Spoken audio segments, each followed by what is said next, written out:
share with you 10 things that I stopped doing that dramatically improved my mental health. Now, when I say stop, it wasn't necessarily like I just decided to stop and then everything changed and everything was better. Everything's process oriented. Everything is a journey. You make decisions, you start moving in new directions, and over time, you start to see what helped. And I did some reflection and I found some of these areas to be very, very important and very freeing, because in our journey, we recognize we're carrying a lot of stuff we don't need to be carrying. And we engage things we don't need to be engaging. We fuss over things we don't need to be fussing over.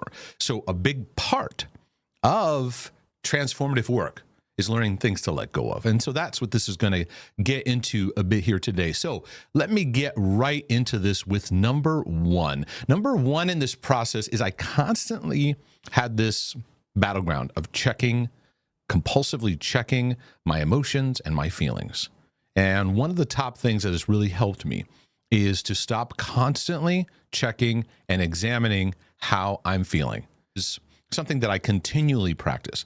Is I stopped increasing my speed and increasing pressure during stress, meaning that something difficult or challenging. Maybe it's a situation I'm dealing with in my work, or something in relationship, friendship, family, finances, or whatever it is. There's this tendency whenever something happens, our stress response kicks in and we speed up even more. Many of us live such speedy lives anyways, and we increase pressure. I gotta figure this out. I gotta figure this out.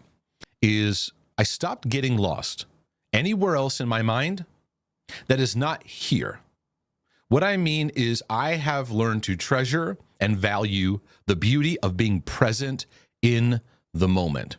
One of the most powerful places for mental health is being here right now. And so I often ask myself the question, am I here? Is something that Jesus taught. It says, don't even give all that thought for tomorrow. Today, there's sufficient today things that you need to be aware of and work through. Is I stopped being critical of myself, especially when I'm down. Now, myself, being hard on myself, and just letting thoughts that were self-destructive, self-beating, self-hating, self-rejecting. And it was life-changing to me that not only am I going to be kinder to myself, but I'm going to connect to extra kindness, patience, and compassion on those rough days, because then that leads to what I need to pay attention to take steps forward. I'm not talking about feeling sorry for yourself or just having pity or wallowing in it. I'm talking kind nurture that then says it's okay that you're not okay. But love helps me to say, now what? Is I had this problematic thing in my life because I had so much like achievement, or this is where I should be, or performance or perfectionistic influences in my life. I would constantly fuss over, obsessing over what I'm doing wrong or what I should be doing that I'm not doing. What I'm doing wrong was just constantly like examining, well, this thing I got to fix, or maybe trying to find a sin issue, or trying to find, why am I in this situation? What did I do wrong? Or I'd be like, I'm in this difficult time because I'm not doing something. And because I'm not doing something, that's causing this. A lot of cause and effect kind of thinking that didn't allow me to walk through my journey with grace. So this gave rise to condemnation. When you're constantly fussing over, what am I doing wrong? Or what should I be doing that I'm not doing? And you're bouncing between the two. It gives a microphone, or really gives a megaphone, to the accuser who will condemn you. Listen, if you want to put a microphone up and say, what's wrong with me?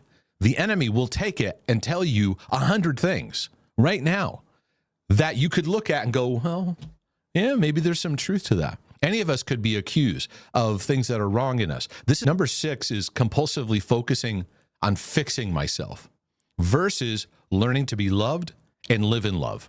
Now, when many people first hear this, they may hear, oh, that's compromise. And we're just saying, oh, just love people and don't deal with things, or just love you They misunderstand the power of love. Most of my life, trying to fix myself compulsively, perfectionistically, every day, looking at maybe it's this I got to do, maybe it's this thing I got to do. And many of you do this in a lot of avenues, whether maybe you're trying to, with nutrition or supplements, or maybe this thing I need to do, maybe it's this counselor I need to go to, maybe it's this book I got to read. And you're tossed between all these things because you're constantly fussing over trying to fix yourself when what you really need is learning to be loved and experience love, because out of that, the truth that you need in stages of your journey begins to illuminate and show up, to grab onto, to set free. And most of us live in a condemning cycle, and we're trying to, out of works, fix ourselves with the hopes that maybe we'll be loved someday.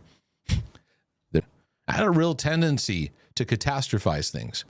And I'd see an issue, and it's like, oh, if I don't deal with this, then this is going to happen. Then this is going to happen. Then this is going to happen. Next thing you know, I'm like creating this whole trail down of where things are going to go. And I had to learn to see things as they are, not worse than they are. And catastrophizing is a bad habit for people, especially if they're prone to obsessive compulsive tendencies or have a lot of anxiety that they struggle with, or where depression kind of debilitates them. Their alarm system is constantly going on. Mechanisms. We don't know what to turn to, so we often lash out in anger. Then we feel shame for lashing out in anger, or we check out and numb out and spin out, and then we condemn ourselves and shame ourselves for numbing out and checking out. And so we're just spinning, and we're adding to the spin cycle. What do you add to your spin cycle? Because for many people, they find they're spinning because of rumination. They're ruminating. They're in an unproductive cycling through some kind of subject or disturbance, and it's heavily fueled by worry. It can also be heavily fueled by a term called catastrophizing. That's frustrated, don't we? I've been there. I know what that's like. You lose patience with yourself. Man, you get angry, you get discouraged. Depression increases, hopelessness rises. You spin out, you numb out, you check out. When in reality, what you need is to plug back into patience. You're in a journey, and it's all right. And many of you need that nurture today. Do you realize you're in a journey? You realize it's not about regression. It's about deeper layers. Many of you need this journey mindset so badly because you still have a quick fix mentality, or you have destination disease. When I get to blank, then things will be better. When I get to this place, then I can start helping others because I'll be better. When I get to this place, then, I will feel everything will be okay. Destination disease. For many, impatience is working against you because you have this driving thought of, how long is this going to take? How long is this going to take? I should have been better 10 years ago. I've been struggling with this in my whole life. Why am I not better? Why can't I get free? Why can't I get free? And all you do is beat yourself up. And it makes the process more laborious. Listen, you're already having enough struggles as it is. Impatience only makes things more difficult. Then there's that nasty, nasty shame. I encourage many of you to go through my series on shame because it covers so much of what people struggle with. One of the prevailing thoughts of shame says, I'm not okay, and that's unacceptable. I have a statement that I encourage people to practice of, it's okay that I'm not okay. And shame doesn't let you. Like, no, it's not okay.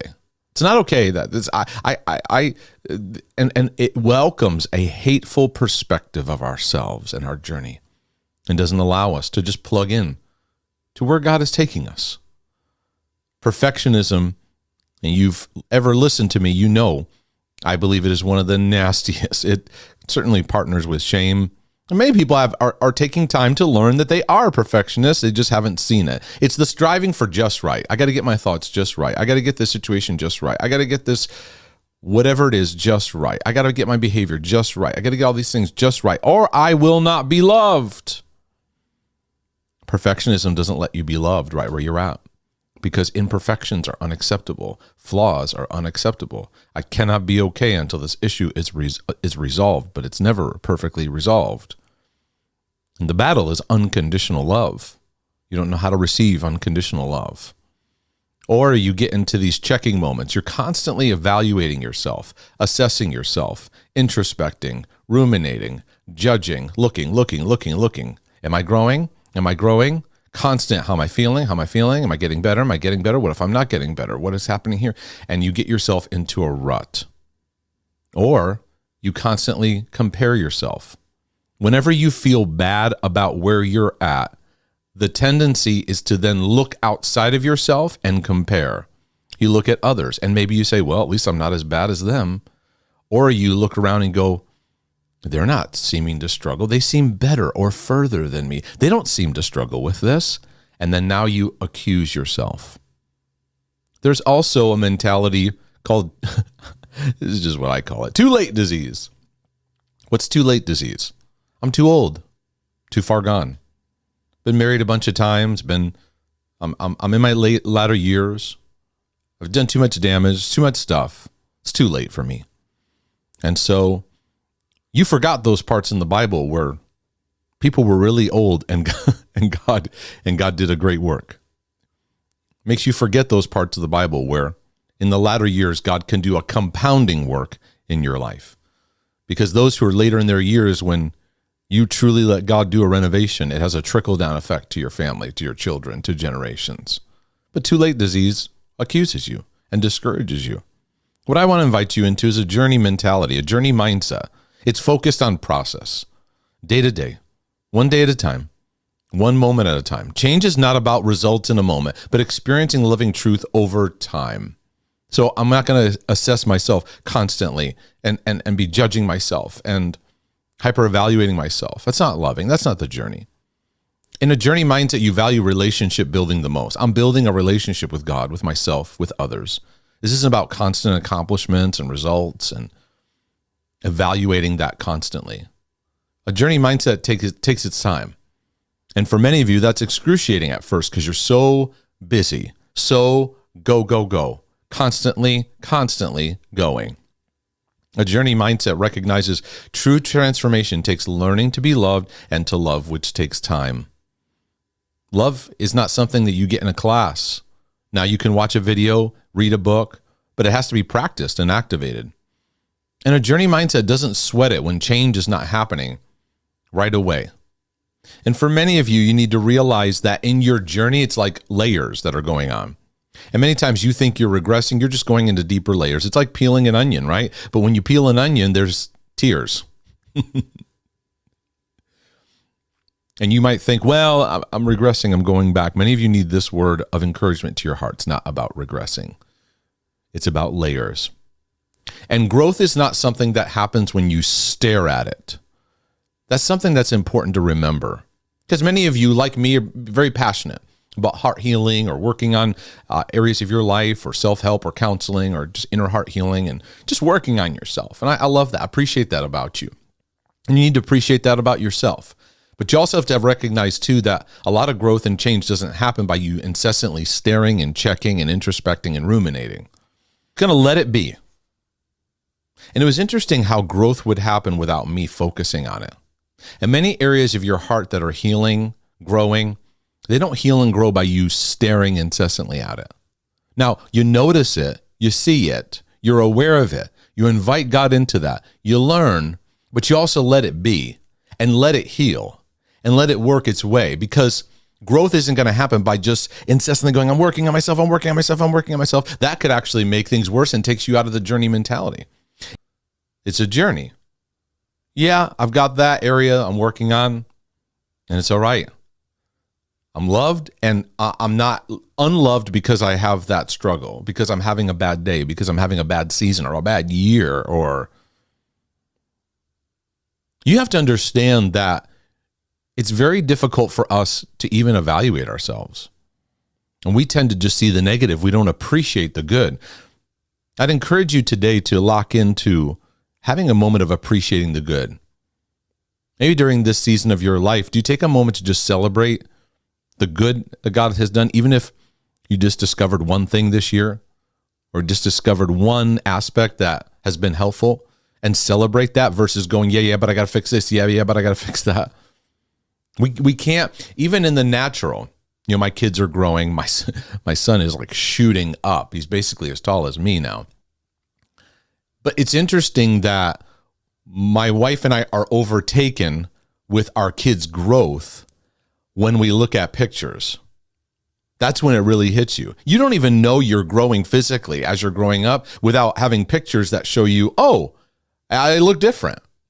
You just see yourself day to day to day. If you look in the mirror, you see each moment to moment. You can't see even where you're physically growing. If we didn't have pictures, how would you even know what your growth looked like? Right? So in the same way in our spiritual life, a lot of you don't realize how much you've grown. You don't appreciate how much you've grown so far. You don't appreciate the miracle that you are because you've just been focused on where you've not arrived. That is working against a journey mentality in your life. We call it here 911 mentality. And I found that in church work, many Christians in the church have a 911 mentality.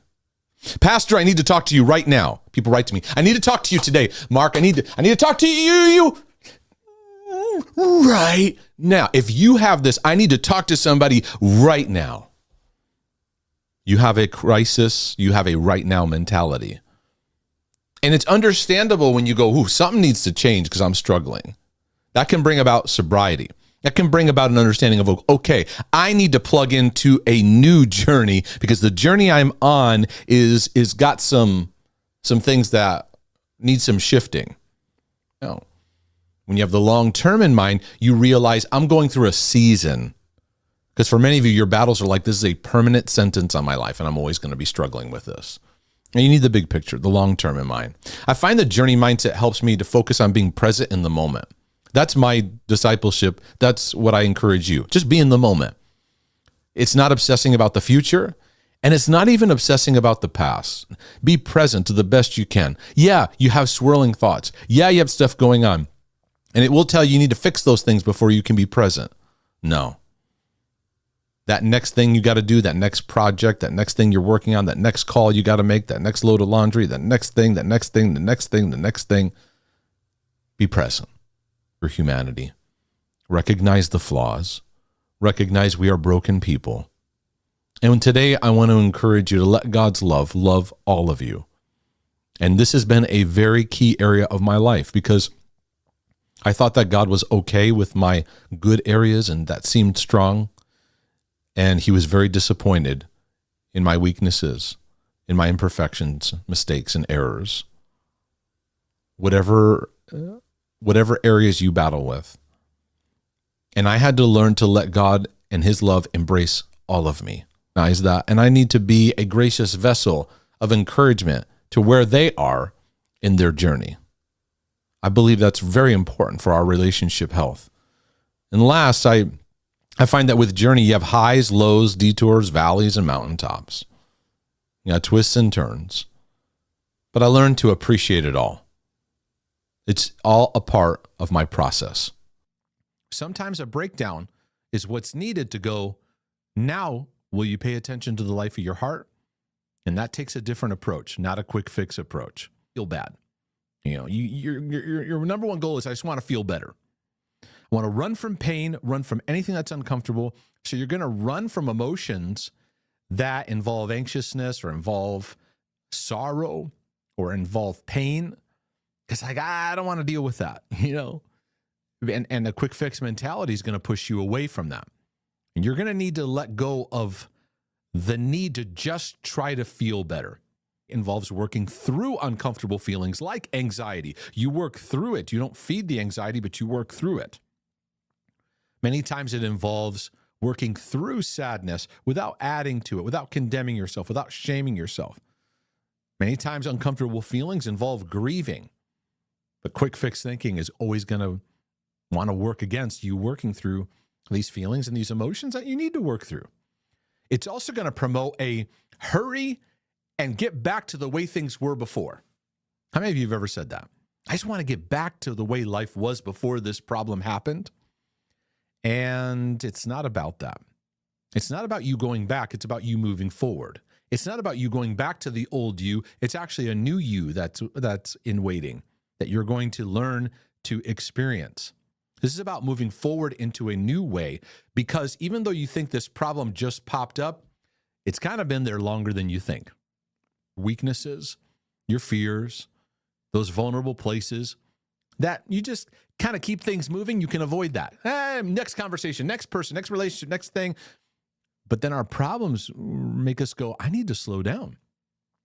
But many fast-paced lifestyle addicts are avoiding the uncomfortable feelings that love is inviting us to work through. And be reminded of those of you that you may be struggling with unnecessary discouragement and depression, meaning it's added on to what you're already going through because of the expectations you put on yourself. Quick fix thinking is going to exhaust you. The striving produces stress. It increases anxiety. Depression often follows.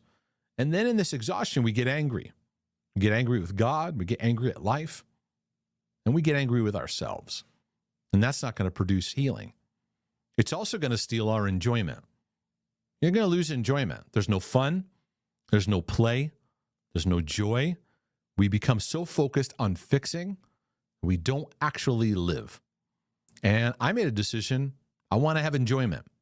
I want to have enjoyment even in the messiness. Even though I feel like a mess and I'm struggling in my mess, because enjoyment is actually part of your healing process. I stopped, I slowed down, and I said, you know what? I'm putting so much pressure on myself, on my heart, I can't heal that way. This is going to take as long as it takes. So I'm going to take a deep breath, face myself in the mirror, and go, Mark, we're going to take a journey. You're not my enemy. I'm not going to be this drill sergeant screaming at you all day. We're going to learn what it means to be loved through. Whatever those things happen, the trauma, the drama, the bad decisions, the mistakes, the sins, put it all the past stuff. Those things rise up, and what do they often do? They accuse you. They disqualify you. And what we often do is we avoid them. We shove them away. We suppress them. We do some compulsive things to try to fix them. And what I encourage people to do is when those things rise up and they accuse you, if you just let that thought float right through and you feel anxious, you feel disturbed because you're practicing facing that history in the perspective of God's love and his grace for you. The enemy is an accuser. And if you try to argue back, we always try to argue back. And don't you notice in those accusing thoughts, you argue back, you may get relief for a second, but then another one hits you. So instead, we embrace, yes, that happened. And I'm loved in it. And that takes practice. I had to learn even in my religious perfectionism, there are aspects of my past that are very embarrassing. Ways I acted, ways I talked, things I did. And I would suppress it, avoid it, and change that subject as quickly as possible so that I could get back to, I'm doing good things over here. And okay, boy, that's scary. I've changed that approach to now more embracing it, leaning into it. When it shows up in my thoughts, yep, I see it. I see you. And I'm learning to practice being loved in the presence of these accusing thoughts of it. I'm going to see it through love. And I'm going to practice being loved. And it takes practice because those thoughts and memories come through you and they raise up the shame and anxiety and they tell the rejection lies. The rejection mindset will tell you, boy, they won't love you if they know. And God says, if they don't love you when they know this, that's their issue because I love you right where you are right now. Step into the light of my love. Because God's light is not a light of accusation and condemnation. His light is a light of love. But a large percentage of the body of Christ was struggling with these areas, with mood issues, anxiety, fulfilled, constant addictions, marital issues. And I'm like, why are we doing what we're doing? And we're not talking about these areas and equipping and empowering, and everyone's hiding in darkness and they're empty, but hey, we still do the show. So I pulled the plug and I got out of the show.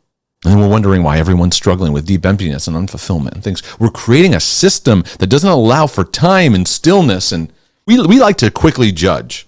We're so judgy. We're judgy with others. We judge ourselves. We're just condemning and guilting and shaming. So used to it. It's the kindness, it's the goodness of God that leads us to the turnaround. ED, you have to have a kinder relationship with your thoughts. You have to let go of pressure. You have to let go of these harsh interpretations. You have to be kind, compassionate. You have to learn how to not react to everything that floats by. You just kind of notice it, and there it is. Just sit in the nothingness and just like let all those things I got to do and things I got to fix and things I should be doing, that project or this thing or that, I'm just going to sit. It's going to be still. Delay the judgment. Don't get judgy over it. It's because you know what this means. We have this ache. And I've learned to just not judge it. Sometimes just sit in this and God, I'm just going to sit in this nothingness for a bit. There's an unworthiness. There's a self-hate. There's an inability to see yourself through love and engage love. So an addiction becomes the quick fix to numb out. So what happens is you have this ache within you. You go to the addiction. And then what happens after you use the addiction? You feel guilty. Then you go into condemnation. And then you're spinning. So now you're way off in la la land. So culturally, too, we feed this people pleasing. And it doesn't allow people to recognize these rejection wounds. Well, we're doing stuff because we're and it's not all black and white, where you're doing it all out of love or all out of rejection. It's a mixture. But rejection contaminates the mix. And now we're doing things out of a fear of abandonment. Loving someone, really loving them, means saying no. There are times in my journey and even in my ministry work where I've had to tell somebody no. And I know in that moment, this could either make or break this relationship because I may be introducing to them an aspect of love they've never received. Because there are times where a loving parent says no. And needs to say no. And in fact, children do not develop well when they haven't been told no. In fact, we have a whole generation of people that grow up with entitled kind of perspectives because they've not been told no. And I see in those moments, it can spiral somebody out because they hear no as me being unloving. But love establishes boundaries. It does. And I can tell a lot by someone when I establish a boundary expression and how they respond. And I had to develop my no muscle. There are moments where we have to make tough decisions, and it's actually love. This already, but we're going to park here for a second. We're going to starve the compulsive urge to please. The kind of thought pattern or action to alleviate a disturbance you feel inside. Pleasers live compulsively. They serve to fix a disturbance they have within. When you starve the compulsion, that disturbance will at first increase because it's kicking back, it's withdrawing. Oh, what if they don't love you? What happens? Guilt and anxiety crank up. But then if you don't feed it, it's like a drug addict coming off of a drug. You can actually start having space to heal.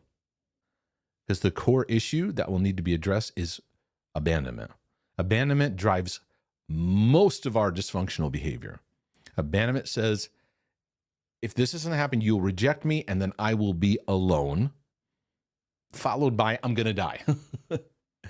All these pathways lead to, I'm going to alone, I'm going to die, I'm going to be in hell, or in jail or something like that. But I want to caution people about hard labels. I never, ever in my understanding of myself or people want to use a label to box them in.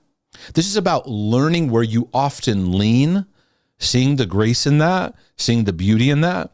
Consider how to be compassionate to yourself and appreciate how you relate, because often where you lean, there's some grace in there of beauty of how God works. Vocals call highly sensitive people, a highly sensitive person, where they have a tendency to pick up emotionally on things quickly and intensely. They can feel things. I know in my life, in my journey, I can't help it. It's just the way I'm wired. It's just the sensitivity I have. I walk into a room, there's people there, and I just feel stuff. I can sometimes just, I don't know what to call it. I can kind of feel the pain that somebody's carrying. But Number 3 is it can be very hypersensitive about people that are not interested in being deeper, that are not interested in the deeper interactions. And this can trigger some rejection issues. This can trigger what I talk about, exposing the rejection mindset. It can hit some deep wounded areas of our heart. I know it has for me. You start talking, start sharing, their eyes are drifting, they're not really paying attention, or they change the subject because it's awkward.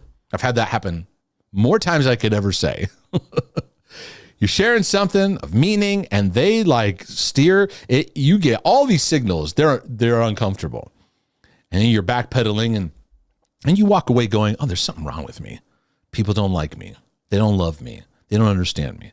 And then you shame yourself, something wrong with me. You feel ignored, dismissed, misunderstood. It's an awful feeling. So number 4 is they may have less relationships than extroverts, but what they do have, they like to go deeper. But introverts, they like being home. They like going home. Even me. I love people, but it does take a little decision in me to go, okay, Mark, this is good for you. Say hello.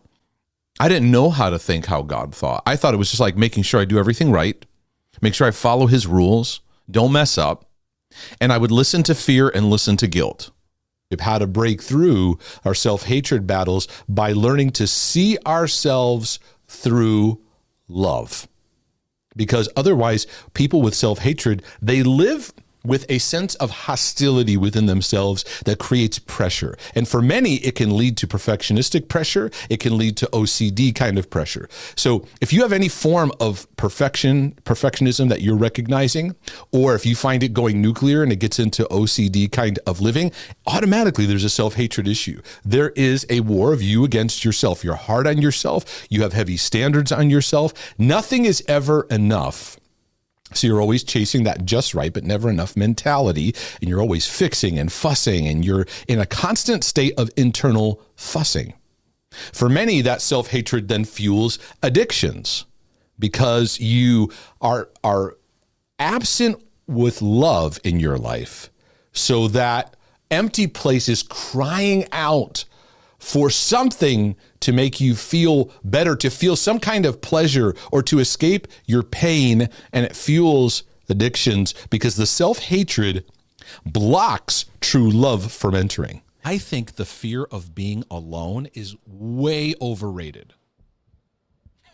I took away and I'll have no one. I'm going to be alone. Trust me, it's better. It's like you need to see yourself through love. And maybe you need some time alone. I think we hype up this. People are going to take me the wrong way, but I think we hype up community so much that we think we need to have all these great friends and all these great people. And it's just amazing around us. And when we don't have it, we go, something's wrong with me. And it's like, if it's not there, just be at peace and live a simple life and don't overcomplicate it. The pressure off. And here's what I learned. I learned to be a better friend to myself because I realized I was trained to live as my own worst enemy. So I learned to be a good friend to myself, and I'm going to take advantage of everything that's available in where I'm at right now.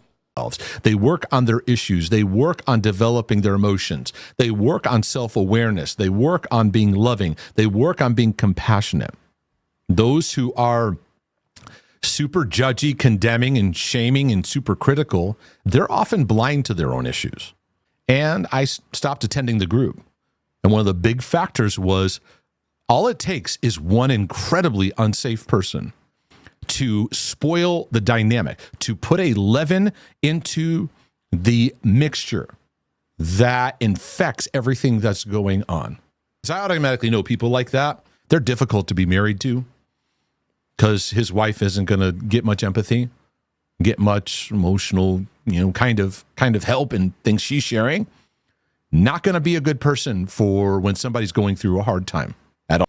Of course you care what people think.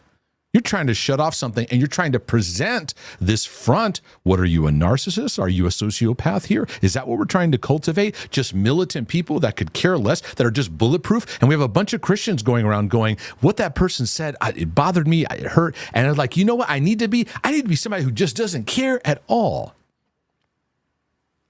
No, you actually have to learn in the hurt how to grow, because you have to learn how to develop some thicker skin, but still a sensitive heart. The thicker skin is boundaries in your life. That takes time to learn and develop. So this whole, I don't care what people think kind of thing that we shout out, is often very, very shallow and not very well thought through. Myself, I had to have value and love for myself. Two, I had to detox guilt, because guilt was a driving factor in my relationships. It's family, right? You know, and I can understand. I please understand, I have sympathy and empathy for the struggles of this subject, and understand. And sometimes when you read the Bible, you read honor your father and mother, and it works against you. Oh, I've had to make space from my narcissistic father. I'm not honoring my father. Oh goodness, God is and we have a time and space of a break. You may need to narrow it down to certain interactions, but like, I can't be around you right now. And let's talk about family members, like your siblings or your parents or things like that. You and I both have had to take extended long breaks from certain family members in our life and in our journey. We've had to do that, right? And what's the purpose of it? One, to have the boundary and space to work on yourself. Now, things might get worse, and it may make you realize, wow, they're not capable. And I recognize there's some family members that are so toxic and so dangerous and even abusive to be around that there's no reasoning, zero reasoning at all. Right. But yet this is where I got to be right now. And there are certain relationships I've gone, well, I've got to make a boundary. I'm open for God to open up the door of reconciling, but I can't carry the weight of that. So like even in my pastoring work, there are people I just had to release them. Correct. Let them go. Right. In a couple situations, we had a turnaround Correct. where they said, all right, I'm willing to reason work. Sorry, let's work on it. Like, all right, cool. Let's work on it. Let's both work.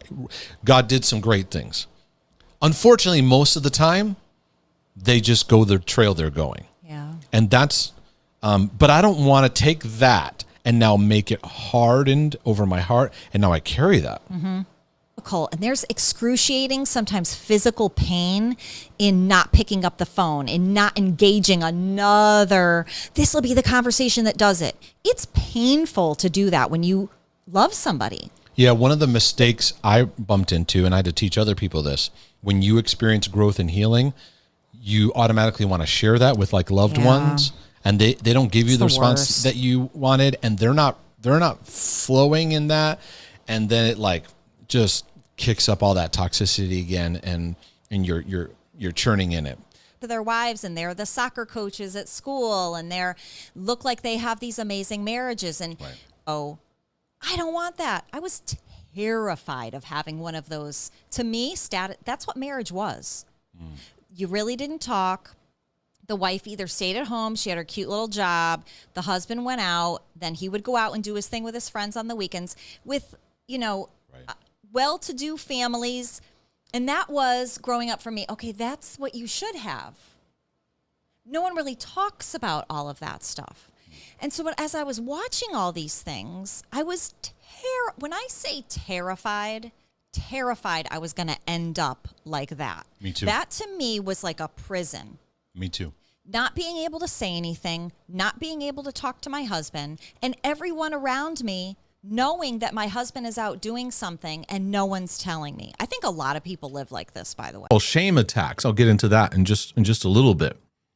But that fear and shame work together. We feel unclean. We feel damaged, but also that we'll be rejected.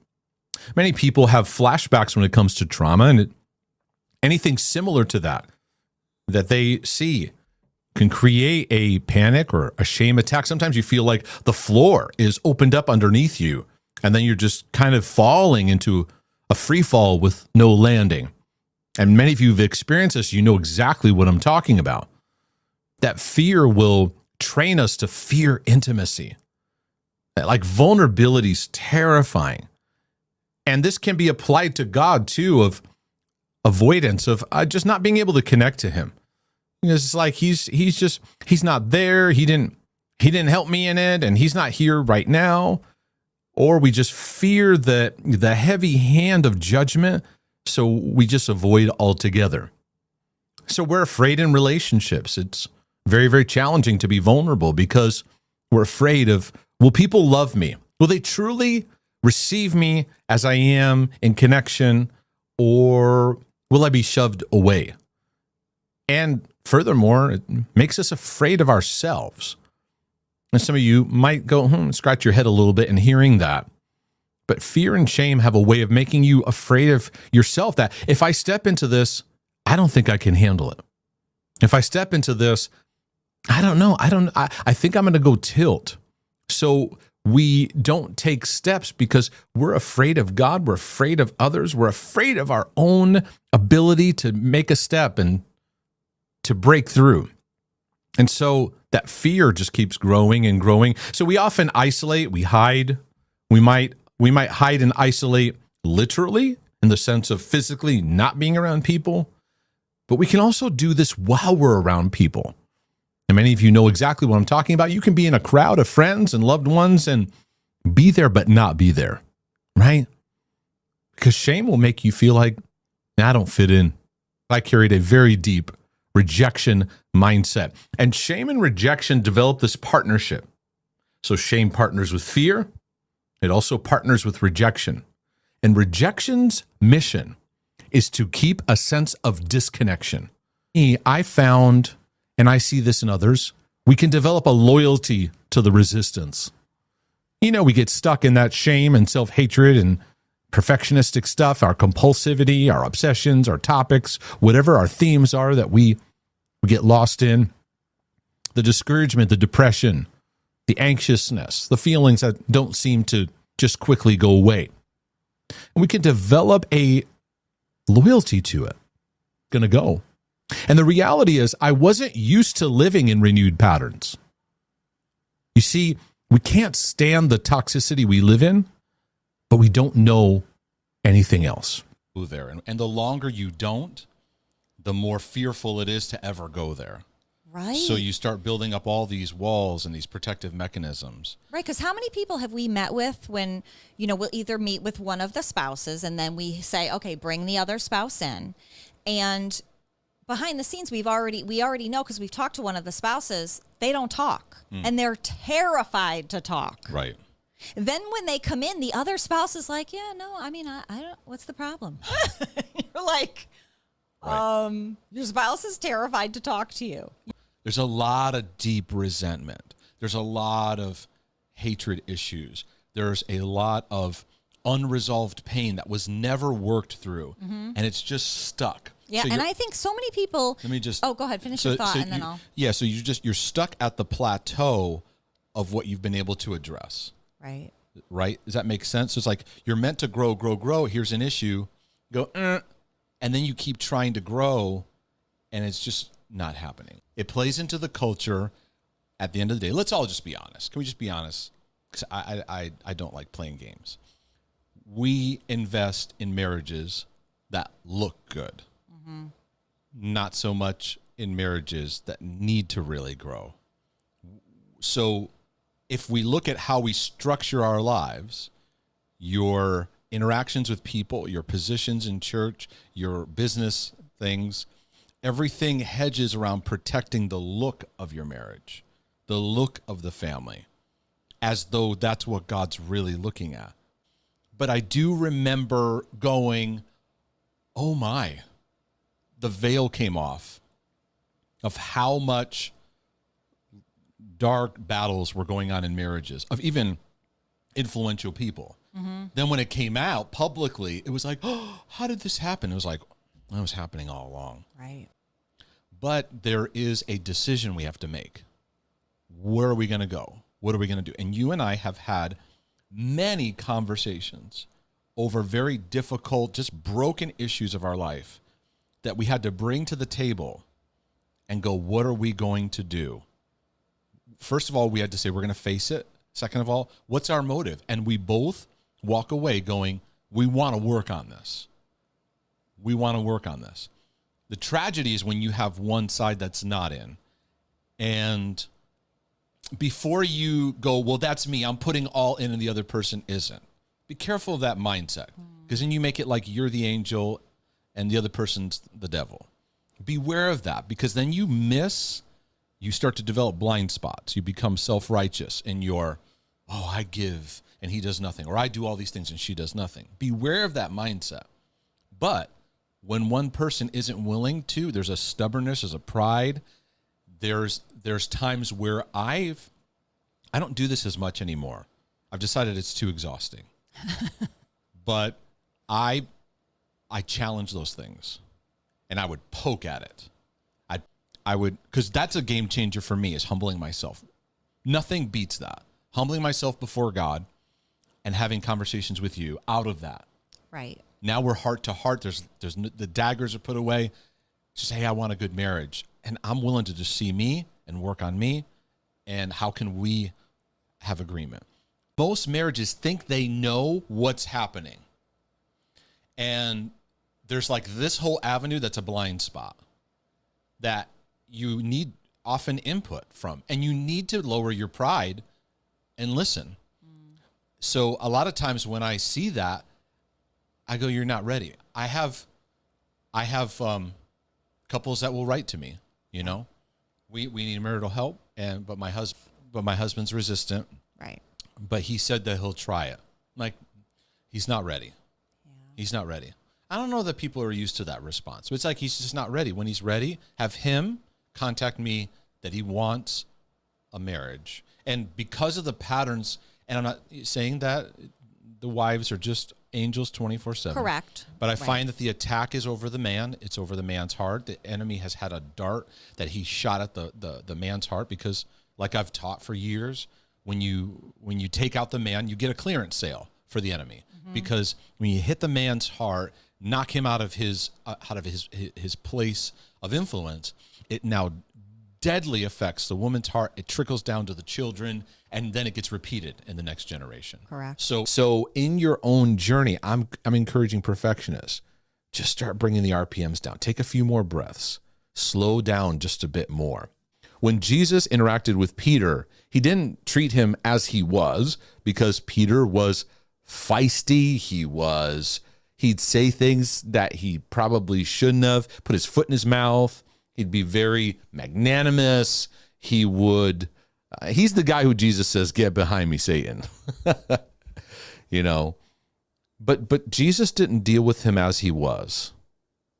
Problem is Peter is everything but that. Look at his life. Look at what he says. He's got to be rebuked and here and there, and he says things at the wrong.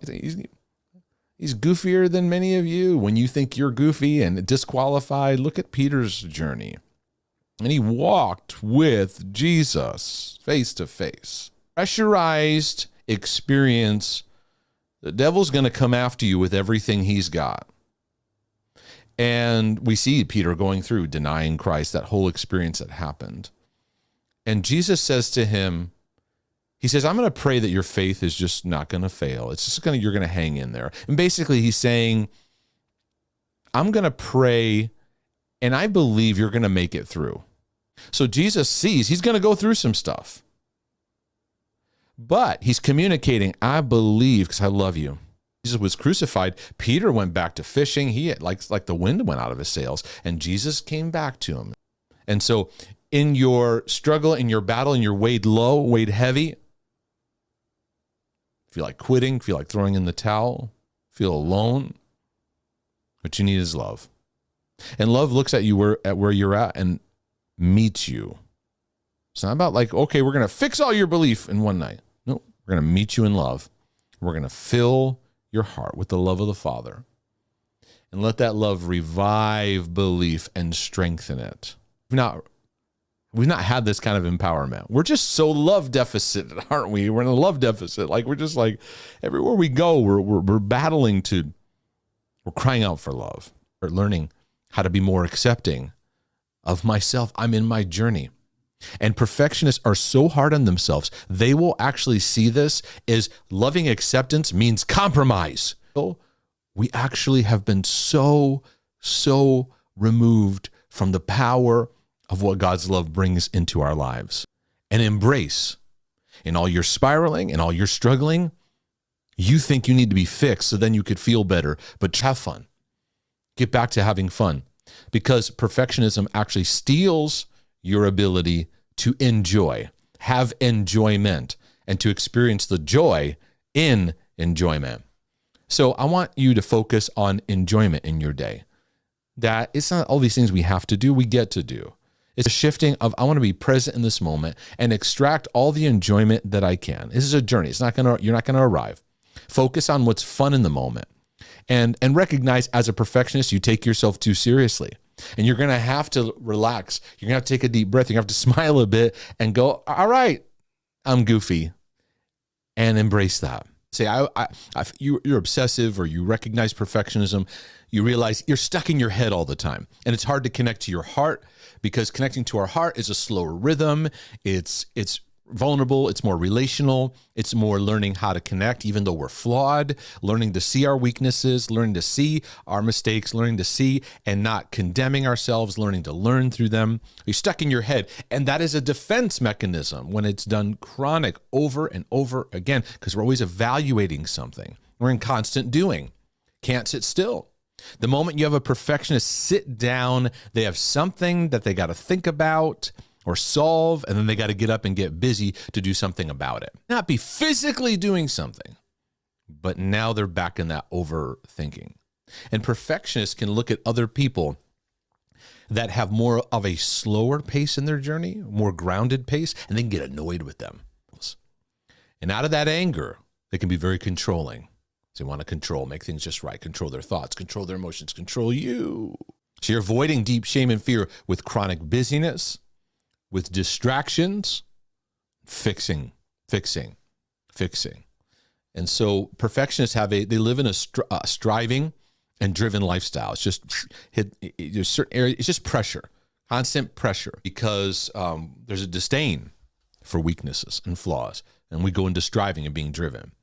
And second part here is you don't address pain and brokenness, but when they do, it usually comes out in two forms: in anger, like an anger outburst, or in a self-pity kind of expression. Distracted work might be just constant cleaning, fixing, arranging. It might be just doing certain paperwork. Things are just not important, not priority, but better to do that than deal with anything. You find ways to disqualify people very, very easily, very, very quickly. And rather than learning to appreciate your own flaws and weaknesses and other people's flaws and weaknesses, what you did wrong, maybe you're absolutely exactly where you need to be right now. And just pay attention to that next step. You've been in a long pattern of being very, very frustrated in your marriage. And that's really a big part of what's influencing your life. What I don't want to encourage is, you know what, you've got these marriage problems, and it's you need to go fix yourself to make the marriage better. No, it takes two. It takes two people who are willing to work on themselves and work on how they relate to each other. Because in the marriage context is where God works incredibly powerfully in transforming areas of our life and illuminating areas that he wants to heal and wants us to work through. And so you find yourself in a destructive marriage, that's probably a big fuel that could be accusatory towards you. And my wife and I found early on, number one, that marriage brought out our issues in high definition, personally. Things that when you're single, you can kind of like dodge. And when you get married, it's like, oh, I got to deal with this now. Two, we realized very, very honestly that so many marriages were under a high level of toxicity, even abuse, that were not healthy, but had a great presentation. It was very disturbing for me to see how much we were playing the game and playing a presentation, and we weren't really dealing with our hearts and lives. Now, that's not a word of condemnation. It's a word of like, hey, we all need to grow, and we all need to work on our, our goofy areas. But in marriages, many times we focus on things, how they look, and we just don't want to rock the boat. I don't want to deal with that. We have these don't go there issues that just cap and limit where we're able to go. And it's like, yes, forgiveness is a part of it, but I ain't tolerating that abuse. I ain't gonna call evil good and say that's cool and that's okay to talk like that, and we just go on for about our lives. You're perfect. I am covered with the atoning work of Jesus Christ to access the Father. In that, do I have sin, strongholds, struggles, issues, brokenness? Add to the list. That I need healing in? Yep. It's very, very sneaky that our relationship with God is based on rule following. But I still find myself in a marriage where there's emotional abuse and heartache, and then times of much joy and love. The swings come from my husband's sinful patterns and brokenness, which I've spent a lifetime to help him understand and work through. I'm going to say this very, very bluntly as your brother. It's not your main responsibility to help him understand. You're his wife. You don't have to be his therapist, his counselor, deliverance, and that could be a form of codependency. I believe that my wife and I both minister to each other, bless each other, but we are not trying to get the other person to understand what they need to work through. Now, we'll share when it comes to the surface, an issue or problem. We can, if she's sharing something she's struggling with and she wants my input, vice versa, we can bring our observations to the table. But all of us have to come to our own illumination a little bit more. Is trying to attack perfectionism pressure with pressure. I got to get these thoughts out of here. I got to make this stuff go away. I'm going to fight the devil. I'm going to fight these spirits. The thing is, though, is we're attacking pressure with pressure. So it amplifies things. And as I'm going to get into this, it's going to take a more modified response when we're dealing with perfectionistic pressure. So you can't see what's good. You can't appreciate what's good. You're focused on so much on all the problems, the issues, the things that you're doing wrong, the areas that don't measure up. And the more we feed this, it becomes compulsive. So the obsession increases. Many times, perfectionists, they're trying to fix their emotions before they actually understand what it is they're feeling. As soon as a disturbing emotion arises, you have a quick impulse to go fix it, and you haven't even really discovered what's going on yet in your emotions, why they're even there, what's even happening, because you've jumped quickly to the fixing. You're always trying to fix, make better, do better, and it becomes a compulsive lifestyle. So it steals your joy. Number 3, you're not able to be present in life. And in order to have joy, joy requires that we experience the moment. Joy requires that we let go and let ourselves be immersed in what's in front of us. You take yourself way too seriously. So the lie is, I will experience joy when I get this taken care of. So you're super serious. Your focus is under pressure. Meanwhile, joy is getting extracted. I have to sober up and realize I'm continuing in a pattern that's further tormenting me and stealing joy from my life. You're just right and never enough is now spewing out on everyone else. So flood your expectation with appreciation, with gratitude. When gratitude is flooding your thinking, things shift into a different perspective. Instead, laugh at the flaws you see. Laugh at your mistakes. Laugh at the stuff that, and I know there's, Mark, you're telling me to laugh at stuff. Well, this had severe consequences. I know. You got to look at yourself and smile a bit, though. You got to learn to laugh at yourself. When was the time that you looked at yourself and you're a mistake and you laughed about it? Because as you detox guilt, that I feel bad is going to at first increase. So important to remember. The fourth thing is we're going to have to do the hard work of practicing boundaries. Jesus practiced boundaries. The disciples practiced boundaries.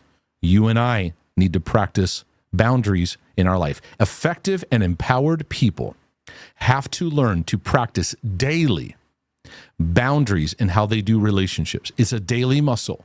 This is not something you just develop overnight. It's something that's regularly practiced.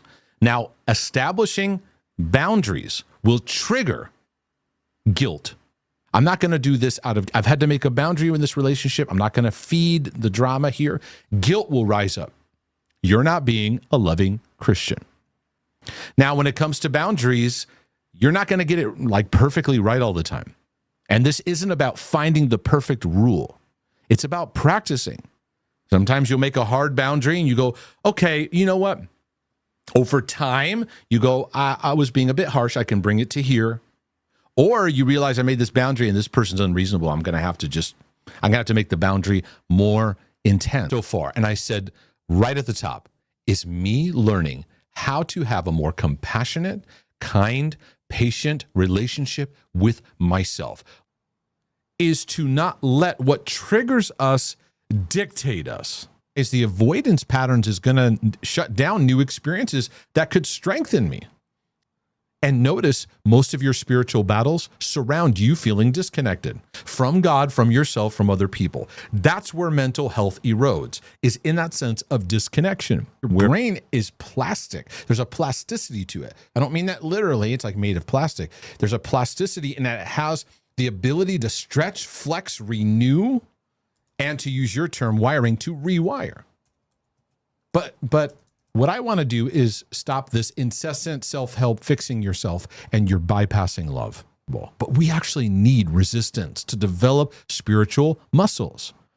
For many, you need to simply step into the battle of facing your fears. That's it. What are you afraid of? Okay, time to take a step and show that fear is just a bunch of smoke and mirrors. It's not so much that the fear can harm you. It's more you following it, listening to it, obeying it that brings harm to your journey. This is driving you. Document it, journal it, share it with someone who you trust. See your patterns and be honest about them. Identify those patterns so that you get real with them. Acknowledge the cost of avoidance without shame and self-condemnation. And I made this black and white decision. This is where I used my black and white thinking to my advantage. And I said, if anything makes me anxious, I'm just going to move towards it. So if I feel like, I feel like I'm too insecure to talk to that person, I'm going to go talk to that person. I would just start moving towards things more and just facing it. And I felt this strength and this confidence come about through the practice. And so in that, number 5 is to make room for gradual exposure. This isn't like, taking a jump off of a cliff and skydiving kind of thing. It's taking incremental steps to just strengthen yourself. You express stress and challenges in your day-to-day, but you face them and work through them. This is not a perfectionism thing. It's not a perfect state. It's not this like imaginary fairy tale kind of place where you're just bulletproof and nothing affects you. There's ups and downs within it, okay? It's a window. That's not what I'm saying. Kindness and patience puts the perspective on your journey. So you stop beating yourself up. You stop being an enemy to yourself. You stop condemning yourself. You stop seeing your journey in a healthy perspective. Humility is always the route that's going to show you what you need. So it's like, God, I don't know what I'm doing, but you're here. God, I don't know what I'm doing, but you're here. You're my father. I don't know what it's like to connect to you as a father in this, but help me as a dad because I don't know what I'm doing, but I know you're here. And some people go, I don't know what I'm doing, and they just kind of stay. Don't do anything. Yeah, they stay in that state. Right. I find what's helpful, I don't know what I'm doing, but you're here, and I'm going to just keep my frequencies tuned, and I'm going to practice, and I'm going to be willing to say, that didn't work. Right. And then repeat the cycle again, And so going into marriage, I realized how selfish I was. And self-centered, and I don't mean that in like a. Don't we all have to look at? We all have to deal with that, though. Yeah, and I don't mean that in like a mean way. Many people write to me, "I'm so hard-hearted and so selfish," and it's like, stop pushing your face in the mud. That's right. That's not it. It's illuminating. It was more of an illuminating thing. Like, yeah, I'm pretty selfish. Wow, when you're single, you really think a lot about yourself. Shame and self-hatred issues.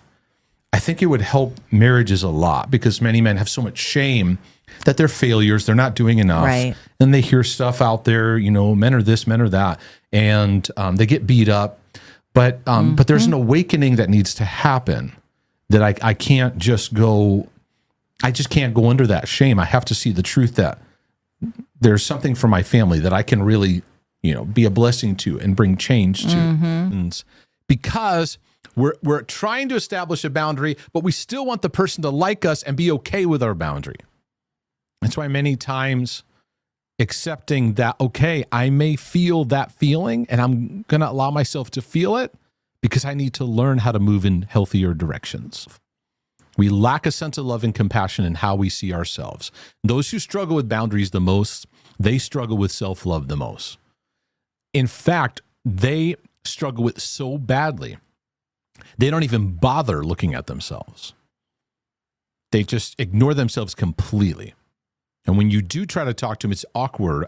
Like, hey, you need to take a break, or you need to honor, respect yourself a little bit more. It's like it doesn't compute. Because with a lack of self-love, there's a lack of self-care. And self-care goes back to our upbringing. It goes back to how we felt safe. And we live lives of just completely ignoring the issues of our heart. I'm a big believer in that. But just being aware of where you can get stuck in rehearsing the same story over and over again. It might be time to take a step back, get a bigger picture, or let me look at this from a different angle, getting back to enjoying, connecting to the things that you love doing, and finding more of that in your life that adds to the life of your heart. Many say, I don't even know. And they have to start with the simplest of things and ask God to restore that in their life. Too serious, too much pressure. The 7 is unhealthy expectations. And this can go in a lot of different directions. The first one being comparison. Comparison is terrible for mental health, because it takes what you think is the good things, or the things you perceive are great about somebody else, and you compare it to the backstage of your life. You compare someone's front stage to your backstage. You compare someone's great, amazing, polished presentation with your, vulnerable, feeling like a hot mess self. And it's always going to lead to unhealthy places. Even if you look and go, well, at least I'm not as bad as them, you're still not empowering your mental health in a fruitful way.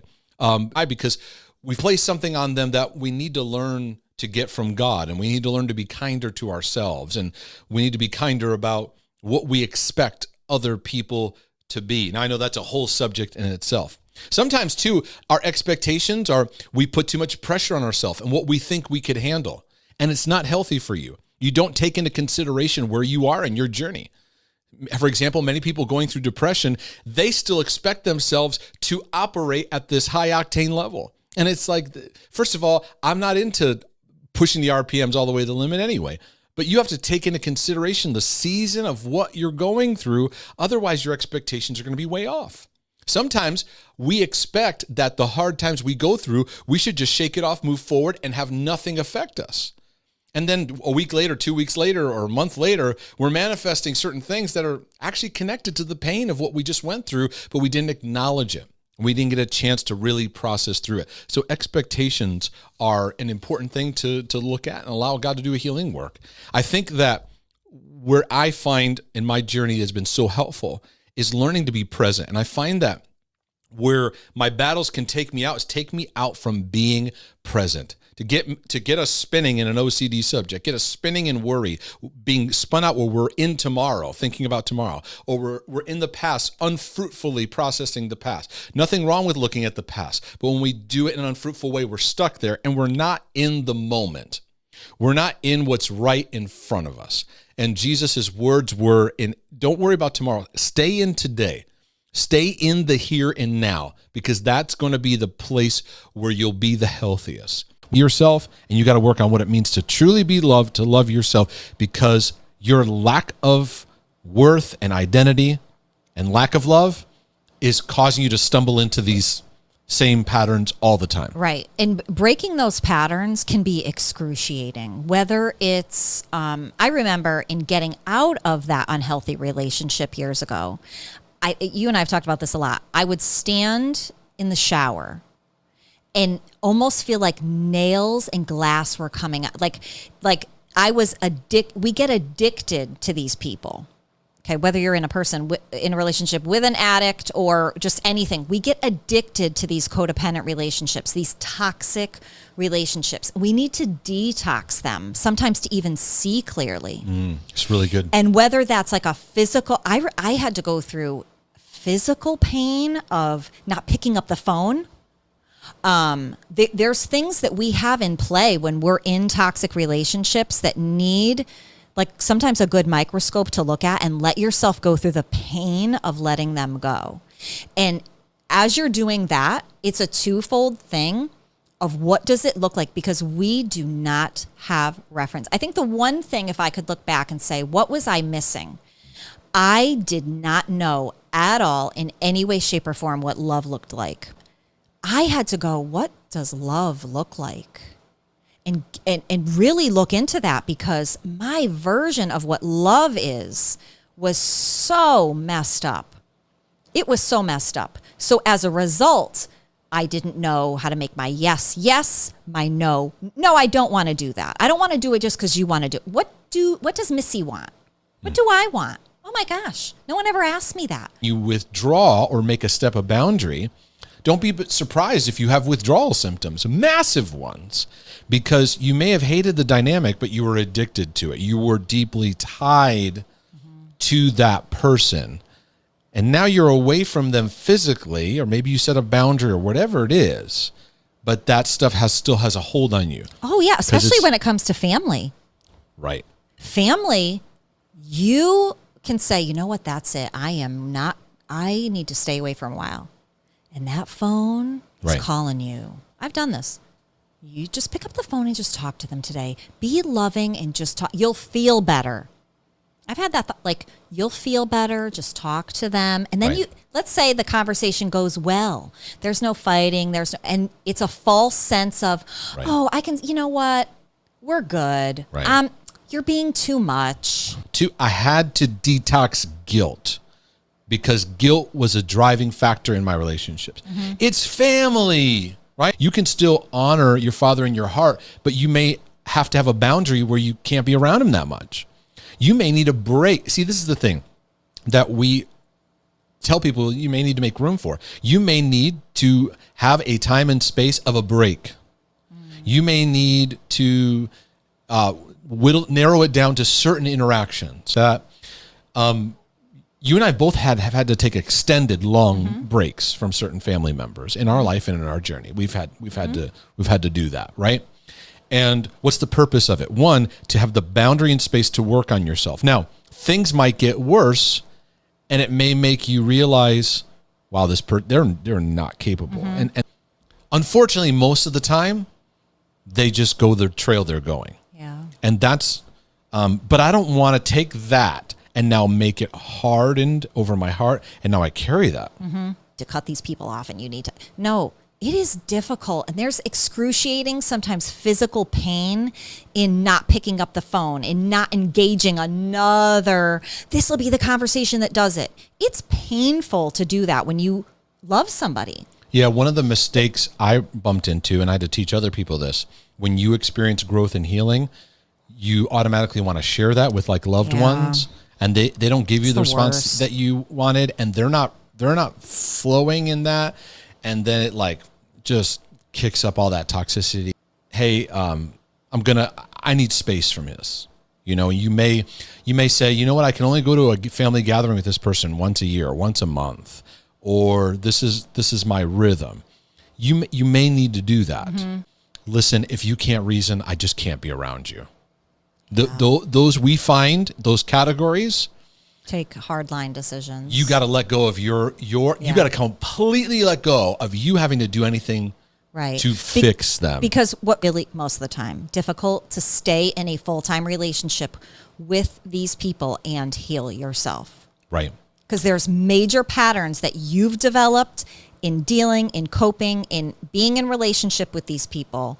There's major damage that needs to be undone. And some of that is there's a lot of toxicity out there. Right. When we were talking about it, you're like, well, why is there, and that was my first thing. I'm like, well, who else is there? But that's unfortunately, and those of you that have written us comments about this, you've emailed us, you're like, all right, I'm in it. I hear what you're saying. I love your language. I want this.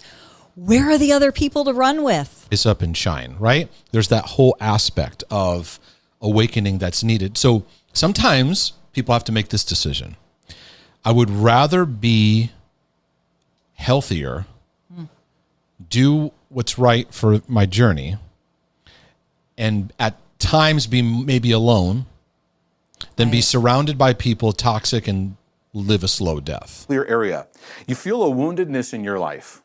This brings about this neglect issue. You feel a woundedness, but you can't put your finger on what it is. It's like, I don't know.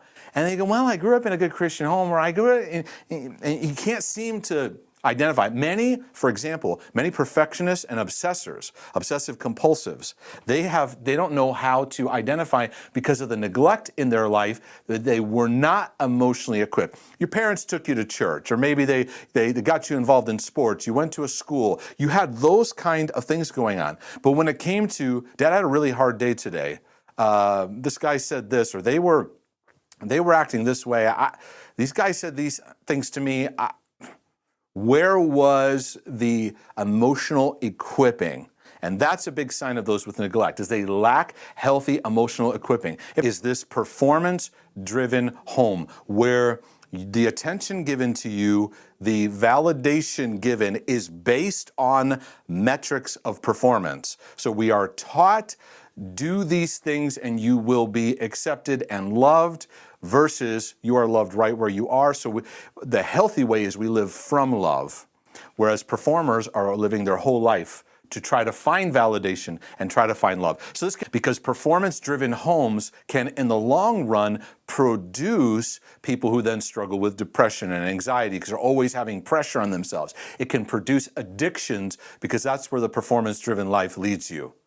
And so this happens within our church, our performance-driven church culture, performance-driven work culture, where your value is based on what you bring to the table. That forms the grid. We're going to move into perfectionistic tendencies very easily. Perfectionism is the mindset of just right, but never enough. It's this, I've got to perform to do things, but I've got to do it just right. So it can apply to grades, achievements, it can apply to your thinking, your thought patterns. It can apply how you relate to God. They don't have a reference for what that's like. Their sense of survival is a shame-fueled, I got to do this just right. So they're constantly accused. Oh, okay, you're neat, you're that. Like, I got praised for having obsessive tendencies. To like over talk to the point of insanity, make myself feel so yucky just to get that look from someone's face of like, any slight thing that I could see in their eyes that they could connect to me was like, it was like a drug. What are you realizing, like when you look back at your childhood, what was the thing though growing up that did get any kind of attention? You know, cleaning up something? Was it? Only if I looked pretty. When you looked pretty. When I looked pretty. Oh, you look nice today. Mm-hmm. Which is normal. Like, only. Which is normal, but when it's only that. Right. So it's like that Yes. is I've got to look good in order to be loved. Mm-hmm. Yep. That's 100%. That's torturous. Absolute torture to understanding just an absolute hatred that I had for myself. Mm-hmm. I had an absolute disdain for myself, and I had to really come to terms with that. Light on the screen. You believe that you actually need to overthink. That you need to, by overthinking it, you'll be able to somehow solve it, and then you can move forward. You got to get this riddle taken care of. You got to look at it from every angle and every possible thing. Then you'll be able to feel better and have your peace. The problem is even if you do, and I put it in quotes, even if you do solve it, whatever that means, another subject is going to come in and take its place. This is showing that you're practicing ruminating. You're practicing the spinning, the Bible talks about, of worry. And this kind of worry is a trap. But what it does is it keeps you programmed and conditioned to searching, and checking for disturbances. When you don't feel a disturbance, you check and you look for it, because we feel like we can control our life. We can control outcomes and make ourselves feel okay. But I'm here to tell you today, as your brother from another mother, overthinking is harmful. I don't want to lose perspective. I want to see things the way I need to see them. I don't want to see them worse than they need to be. I don't want to deny that they're there. I want to see it for what it is. Well, we're going to have to starve this overthinking pattern if we're going to be able to move in those better directions. And while you're lost in your head, you're actually adding stress to your body. So in one sense, you're stuck here. In the other sense, you're also stuck in a cycle in your physiology. You're adding stress. You're adding fight or flight. And what you're doing in overthinking is you're magnifying the problem to now it's become this Goliath that seems like it can never be overcome. Do you notice that? The more you rehearse and go over and overthink and even overshare the problem and struggle, you're magnifying it. And now when you talk to people, it's like, oh my goodness, I have this problem. It is so big because in your conditioning of just thinking over and over and over and over again, been magnifying the negative. And on top of it, it's just adding stress and fight or flight to your physiology. You'll become convinced that you need to react to whatever your thoughts are yelling at you. And you have to know your thoughts are going to yell at you. There's going to be, especially the fearful ones, fear factors. Now, overthinkers will push back and they will say, I'm aware. They think they're aware. They think they're very aware because of their rumination. They think, oh, I'm super aware of what's going on around me. When in reality, they actually aren't aware. They actually don't see what they need to deal with or what they need to work through. They think they are because they are staring at something so long. They pride themselves in thinking that they're not practicing awareness. They're practicing obsession. They're practicing overreactivity. They're catastrophizing. They're not actually seeing life from an awareness standpoint. And that's where I like to encourage people to live soberly, right? I use the word sober a lot, to be sober. We're aware. We're awake and aware to what we need to be, not overreactive, not overthinking, not overanalyzing, ruminating. We see it for what it is. So subjects have their place in our life versus demanding for our attention, and pulling on us and pulling on us and pulling on us. And so in this, you will end up staring at yourself and your problems all day long. And did you know that you do not get well by staring at yourself and your problems all day long? I would often sit there and just stare and ruminate and spin and chase and argue and figure out, and thinking that the more I analyze this, the more I'm going to get to it and I'm going to break through. I became that there would be this obsession. I would obsess over certain people situations, problematic people. I'd spin and feel this, something's wrong and couldn't sleep. I'd lose my sleep over it. I'd be knotted up and I couldn't have a sense of peace. And then I'd compulsively try to do something to fix it. And then I realized that many times things would just get worse. And I'd spin. It took a toll on me. Well, what happened is I found myself overthinking about the relationship. And I remember one day I was talking to somebody and I was sharing just some relationship struggles. And I remember hearing these words, Mark, sometimes you got to learn to let things be. And it was in that moment that I realized I didn't know how to do that. I didn't know how to, in relationships, yes, we need to work through things. Yes, don't let the sun go down in your wrath. But all those rules were like so rigid, I didn't give room for the Holy Spirit. And so one of the compulsions I had to starve was learning to starve this, following this disturbing anxiety or guilt that I got to do something to fix.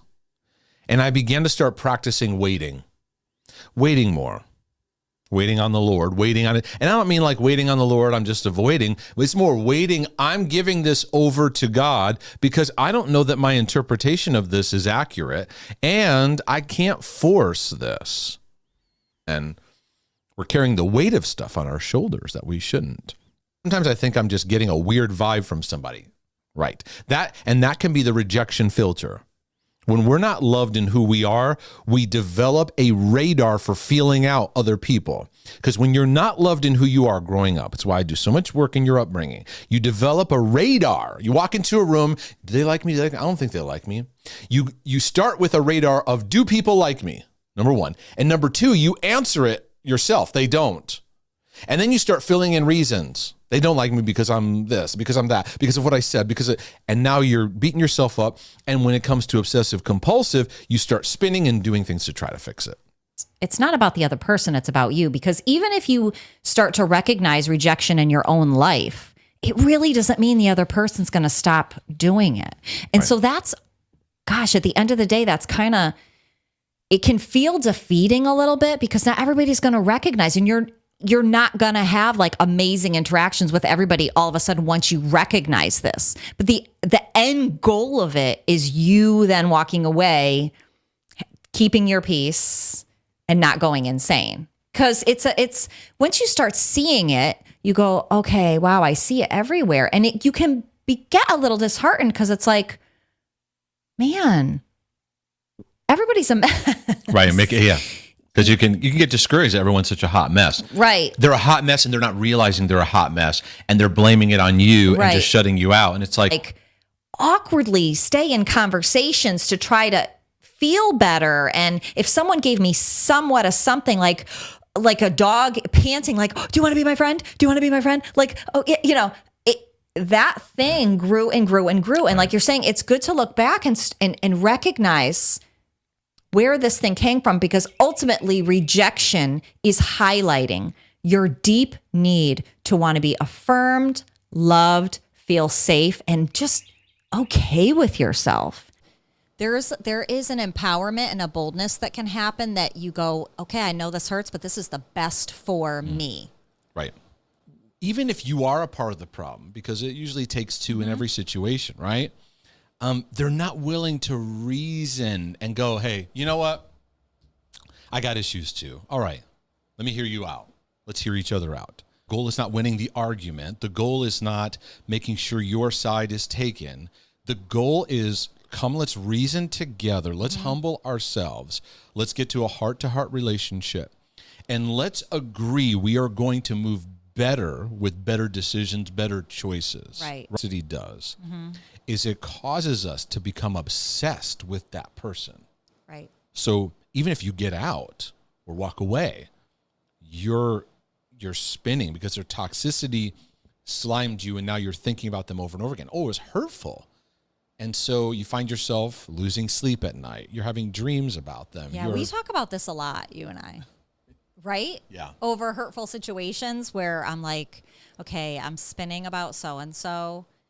I'm in the shower. I can't stop thinking about it. I'm making my coffee. I can't stop thinking about it. And you're all of a sudden just standing there zoned out, and you're having your imaginary conversations of what either A, you wish you said, or forward future conversations of what it looks like to confront the person or say what you want to say. I know everyone can relate to that. Now you're not so compulsive to judge others, to fix others. You become a better listener. You become someone who notices versus obsessing over other people. OCDers have a very strong force of perfectionism that can make them very difficult to live with. I say that to put understanding to how often your sense of expectation can affect your spouse.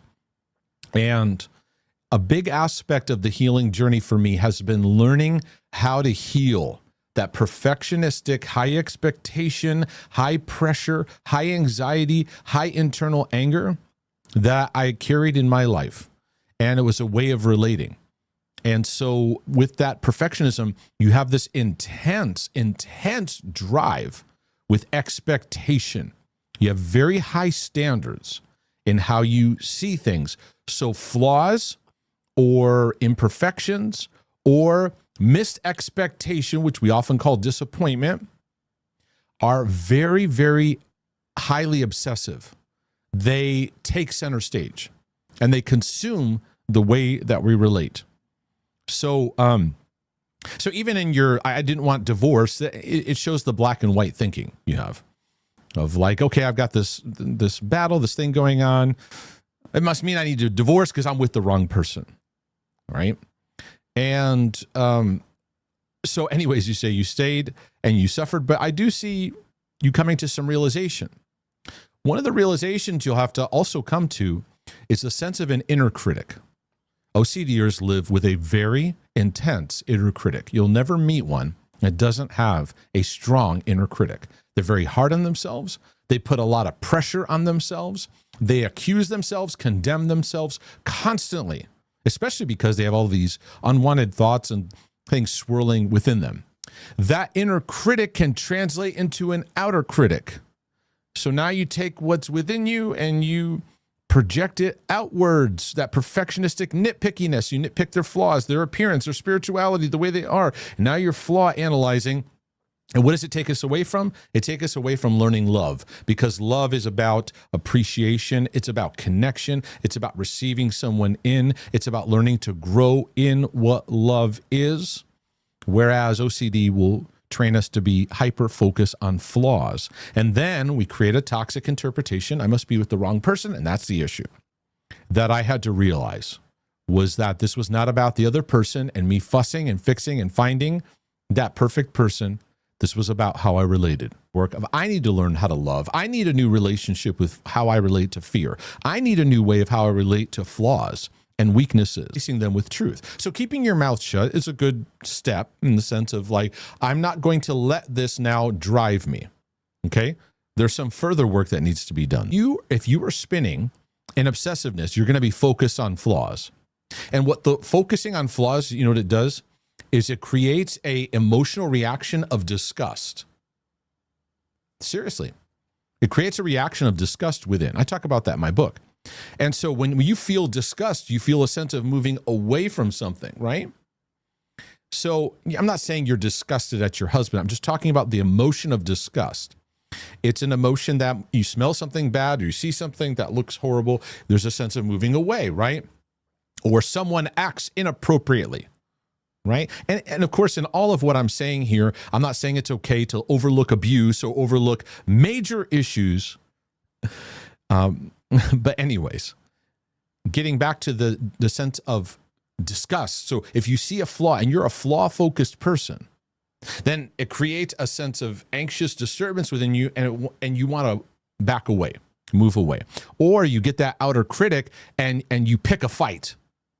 And then that person reacts harshly and the fight goes, and in a way it's like gives validation to your nitpickiness. See, he's not a good person.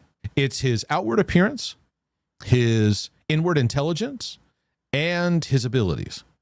That's all. When you're under the scope of perfectionism turned on, no one passes.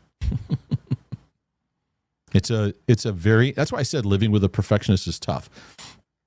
And then OCDers go, fine, I'll live alone. No, get back over here. Stop it with that. I feel totally unattracted to him and miserable and stuck. Well, yes, because your sense of attraction is built on him needing to be a certain way. And that can get into very tricky territory. Because when we live out of gratitude and appreciation, that well of love begins to build. And what we are in marriage, you're in a journey of learning to appreciate your spouse's strengths while also seeing their flaws through the lens of love. A lot of the exposure therapy is learning to see the flaws and not react to it, not feed it, and gently tune your senses to what you appreciate. And I think all marriages could benefit from this, of feeding yourself on a diet of what you appreciate about your spouse, because what you focus on grows. And if you're focused on what you appreciate, that's going to grow. And that's going to help starve out the perfectionist, because the perfectionist in you is fussing over what's wrong or what's flawed. And to focus your attention on encouragement, on gratitude. There's times your husband's going to go, what is wrong with you? He's not going to recognize you. Focus on gratitude, appreciation, calling out what is good, the things that are great about your husband. Encourage him and starve the nitpickiness in feeding that verbally.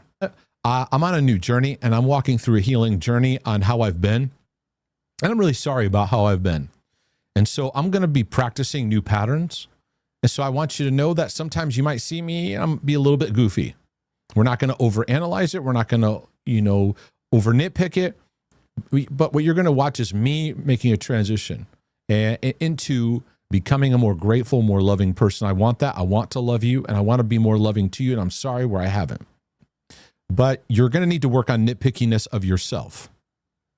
For a long time, you've taken the nitpickiness of yourself where you don't feel loved and you don't feel safe, and you're transferring it to look outward. But it's really what you're feeling inside. You're that pressure that you got. Come on and just love him. Just love him. And yes, we're going to decide to love, feed love, but you're going to move into the gentle cycle. You're in the harsh cycle. You're in the spin cycle. And we're going to move you into the gentle cycle. So that's being gentle with yourself, gentle with him. So let me talk to you about our men. They're highly discouraged. They are walking around with often a low-grade depression. They feel like drones in life. It's difficult to feel appreciated, excited. They're worn down.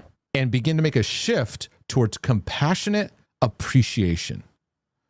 Feed on it. Focus on what is good. Focus on what you appreciate. Call it out. Mention it. Let your mind and your heart meditate on it. Feed what love looks like.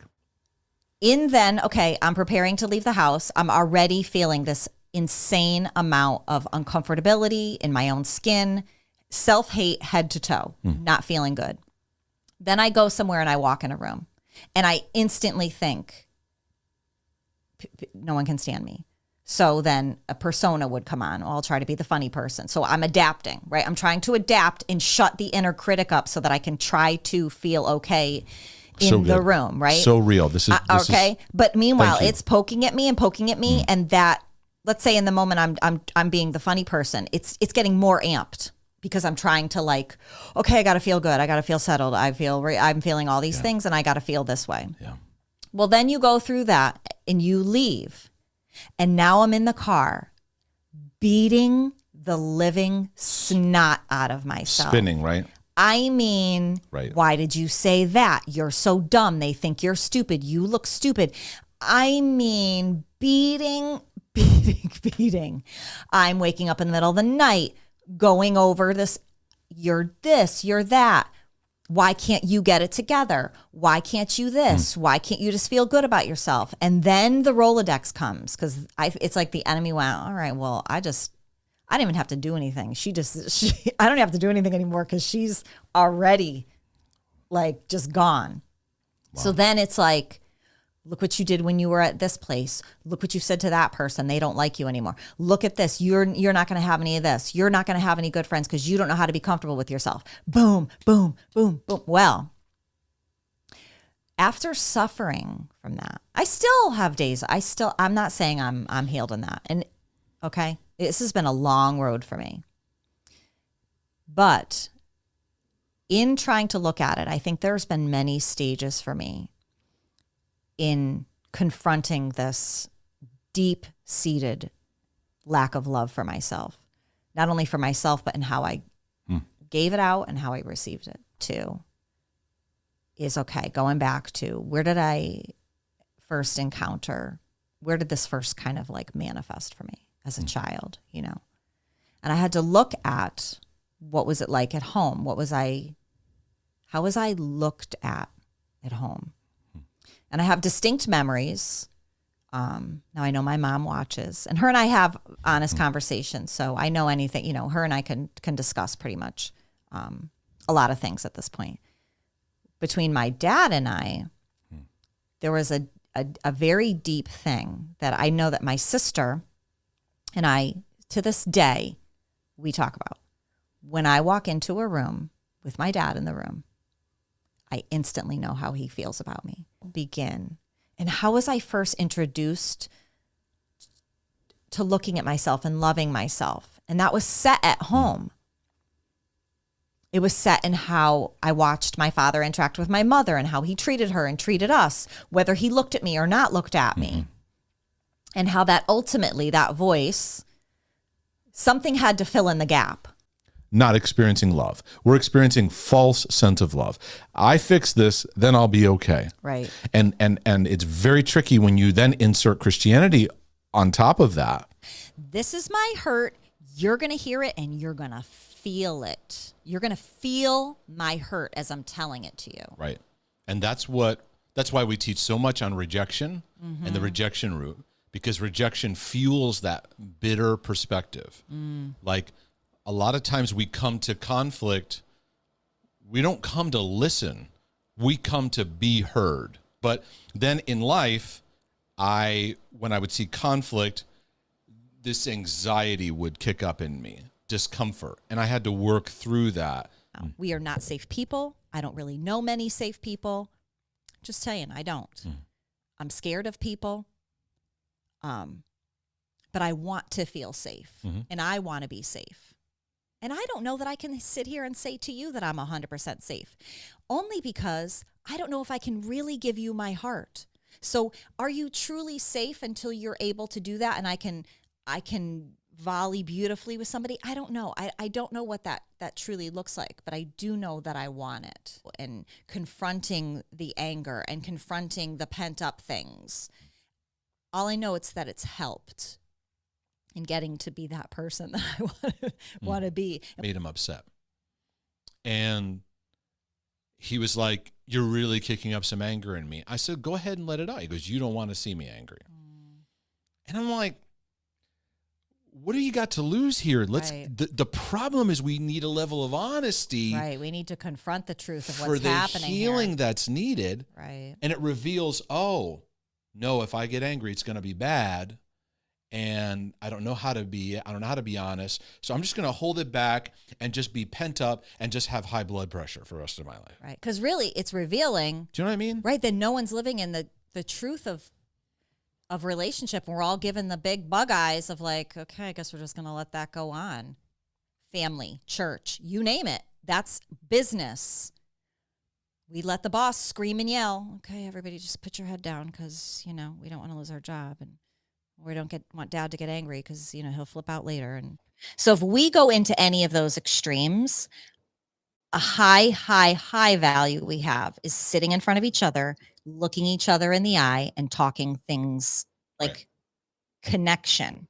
And I think connection helps where this stuff spins out, right? Because passivity is don't touch me, don't talk to me, get away from me. I'm just going to sit there and do nothing. Significant place in then areas of brokenness, looking to perfectionism to feel like you got to do everything right. Perfectionism is a way that many people feel safe and they can feel loved, or they feel they can land, or they feel like they can belong. They have to do things and they always have another thing to do and they have to do it just right. And it's their way of trying to feel a sense of sanity, belonging, connection in the world, right? So they go from one thing to the next, to the next, to the next. And we need to come to terms with why we do that in a very intense way, and in a lot of ways we applaud that as a culture, so it's tricky because we love those, people that are high achievers and all that stuff. And you're like, come sit at the fire. And I'm like, I got to do I always have these busy things in my mind that then once I get those done, then I can sit. Then even when I sit, I can feel my body like, I don't know how to sit and just take this in and relax. Right. That's the battle. Yeah, it takes a real intentionality to say, I'm going to sit, take this in. Because then the more that I calm myself, take in what's going around me, then I can start to feel that happiness happening. Have an enjoyment relationship with God, because if that's not there, everything becomes a burdensome, law-based, performance-based thing. Thread of God where it's like he's got to move you on. And sometimes it takes tough situations to kind of break that that tie that needs to like move on, right? When it comes to God. Well, if I'm a good girl, I'm a good boy, and I don't sin, and I don't swear today, or if I don't do, then God likes me. No. Yeah, because because when you don't have the unconditional love and liking of your parent, you then take on a role to then hopefully please them, get their attention, and performance is the quickest way to it. Was good. You made our family look good. Right. Got to go through. Many of you have to actually learn what it's like to be loved by God when you're not doing well. Right. When your prayer life is so challenging, pathetic. When your Bible reading is like, you got to blow dust off of you. I mean, some days I'm not in the most pleasant of state. I still have a long way in like letting pressure off of myself. I put a lot of pressure, and sometimes I'm like, I got to try to be a good dad, and I go, it's not about that. Right. What you'll do is you'll minimize good things. You'll minimize good accomplishments. I know in my life I've had to be aware of this, where I would dismiss the good or the victories or the great things, and I would just narrow in on something negative. What I'm going to get into is a lot of these 10, they're actually self-protective mechanisms. I said, we're going to do something different. We're going to do a negativity fast. And I created this sheet and threw some things into it that helped us to break the power of negativity. And many in the church within the first week, they were saying, can I do a food fast? Because this is actually really, really difficult. It revealed how negative our lives are and how much we live off of negativity, how much we thrive off of it. So it's understandable. We have our venting, we have our frustrating days, and we stewing in negativity. But beware when it becomes a driving force and it begins to overtake how you're seeing where you are and where you're going, where we interpret things as an accusation of shame against ourselves. And so you see somebody who's maybe in a bad mood and you go, what did I do wrong? Or somebody gives you an interaction that's not so pleasant. You take it personally. Aspect to this one is not taking ourselves too seriously. Otherwise, we're going to get lost in unnecessary rumination, resentment, and spinning. Will become, in our relationships, let's be honest, if you take everything too personally, you become very high maintenance. Can we just be honest about it? Where people feel like they have to tiptoe around you. But deep inside, you're very hard on yourself. And you turn everything that goes wrong into something you did wrong. And it doesn't let you see things the way that you need to see them. The third one is one that I've been mentioning for years and helping people to recognize it, because many OCDers and perfectionists, those who struggle with scrupulosity, they've got this thing at work. It's one of the distortions that fuels obsessive compulsive patterns, and that's catastrophizing. This big, long word. It's quite a bit of letters in that, right? It's highly exaggerating the potential negative consequences of a thought, emotion, an action, or situation, often leading to increasing anxiety and fear. It can apply to a thought you have. It can apply to an emotion you have. You overreact to it, or maybe something that you did, or maybe something that you think you could have done, or a situation or an experience. And like I said, those who have a perfectionistic influence, they have OCD issues, they're going to have this there, because catastrophizing is what fuels the obsessions. And you have to be aware of when this black and white kind of thinking takes over and it's infecting the way you see a lot of things, because there's a lot of nuance, there's a lot of journey, there's a lot of grounded perspectives that we can't see when we're in the black and white kind of thinking. Right? You can write people off right away with black and white thinking. You can label them and just dismiss them and disqualify them right away. Something that's less than perfect is seen as a total failure. You can start becoming highly critical of yourself over mistakes, and so there's no learning involved. Either I'm incredibly productive today, or I'm just a lazy person. And I said, well, you're presenting me with A, you're presenting me with B. How about we look at C? And they're like, I can't see C. What is C? A sober perspective says, okay, so I had some bad interactions. They are what they are. I'm not going to deny that. This doesn't mean that everyone is like that, because overgeneralization will actually limit our relationship potential. But Many of you in your mental health journey, you get frustrated. You feel like you're repeating the same patterns over and over again. Because you feel it, it must be true. And so this gets into a lot of things, even like intrusive thoughts or emotional lows in your life. So I've always had to be aware of when I'm thinking about something, is my state in a low place? This is where we take disappointment from the past and we start projecting it onto our future. Beware of this because it's going to create limitations and it's going to get into the world of your self-talk. Now, all 10 of these have some things in common. They lack 3 things. They lack compassion. Because compassion embraces you, brings patience, it brings kindness. They lack nurture. Because what we often need is nurture to calm our minds, to calm our hearts, to recalibrate our perspective and take another step. They all lack grace because grace points us to the journey. Grace points us to Christ is at work through us. We're not condemned. We're in continual learning and continual growing. And we need to connect to the beauty of his righteousness that's at work within us. But why do we keep staying locked in them?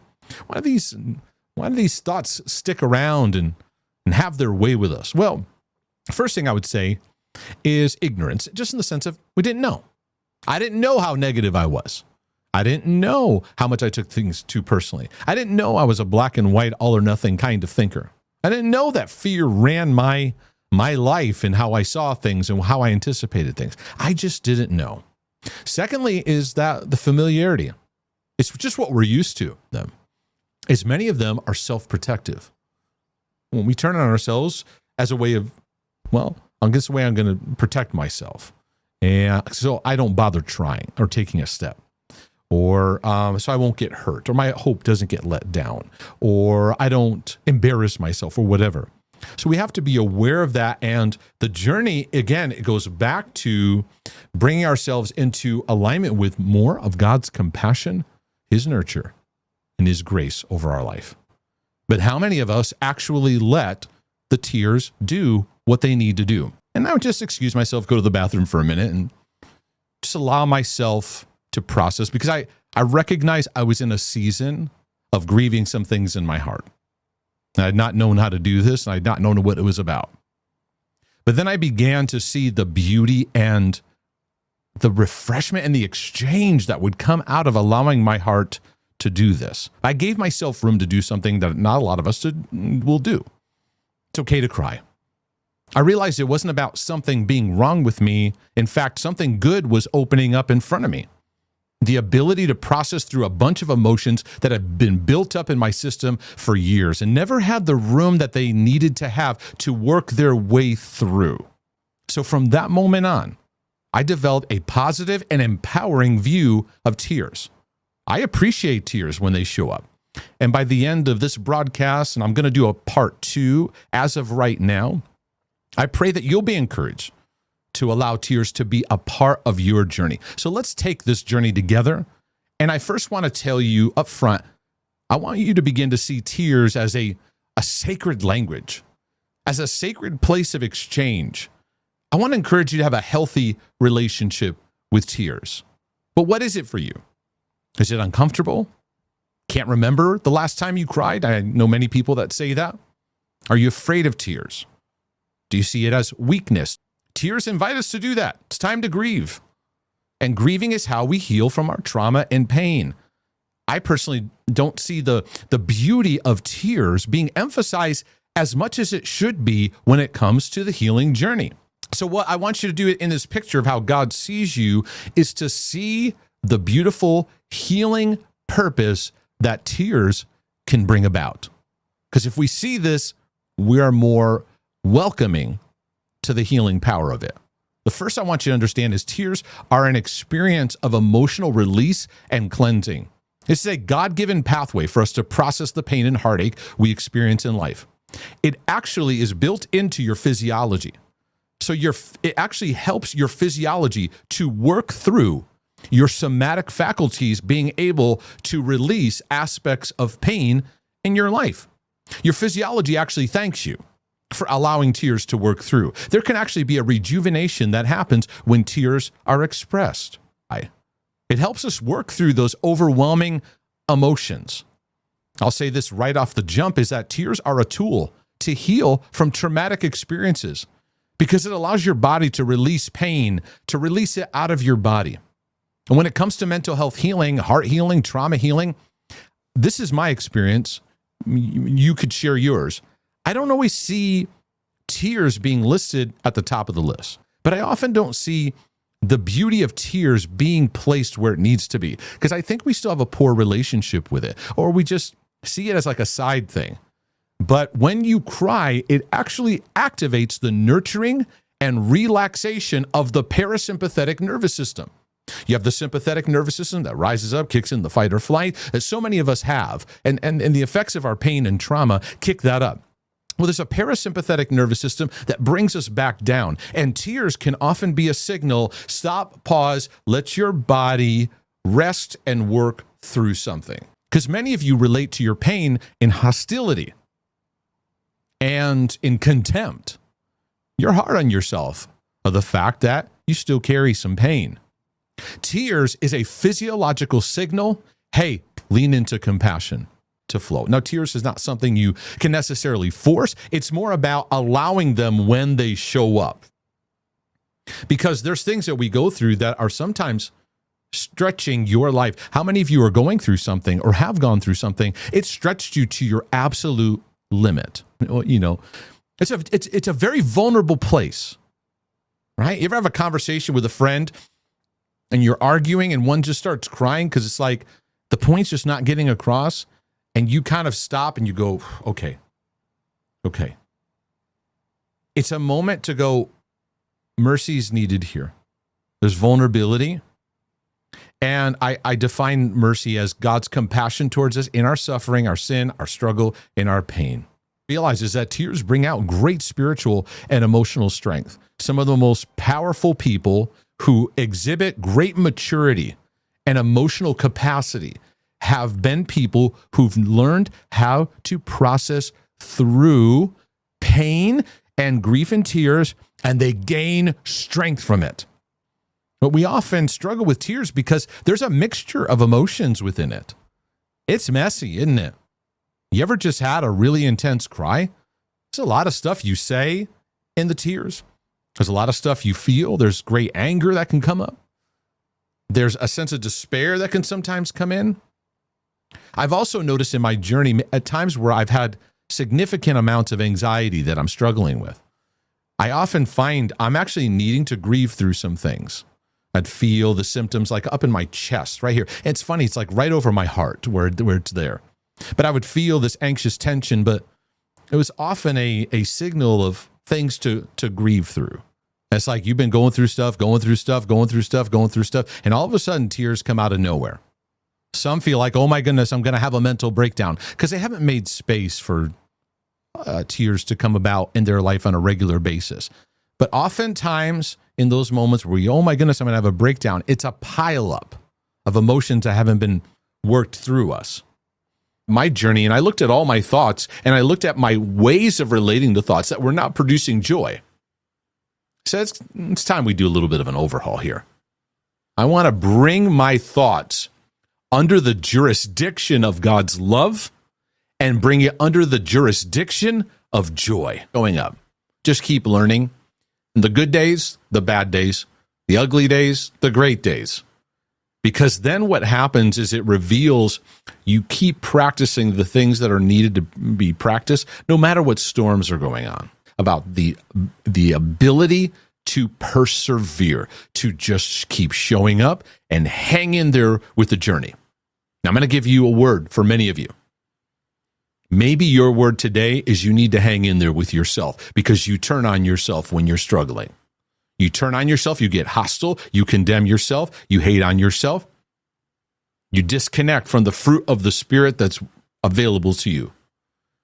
And I want to encourage you in God's love, hang in there with your journey, hang in there with your process, hang in there with your learning, because when we connect to long suffering, our senses are more open to the learning that's needed. Fear is something that you're going to need help equipping, mentoring, and coaching. Because if OCD is a part of your life, then that means the fear factor is a dominant influence. It kicks up. You have anxiety, you have panic moments, you have a great deal of worry. And so a lot of your coping skills come out of responding to fear. And you're going to need coaching on how to let the love of God drive out the fear so that when the thought comes, you're not afraid of it. And that's a first step in disempowering it. Fear is just smoke and mirrors.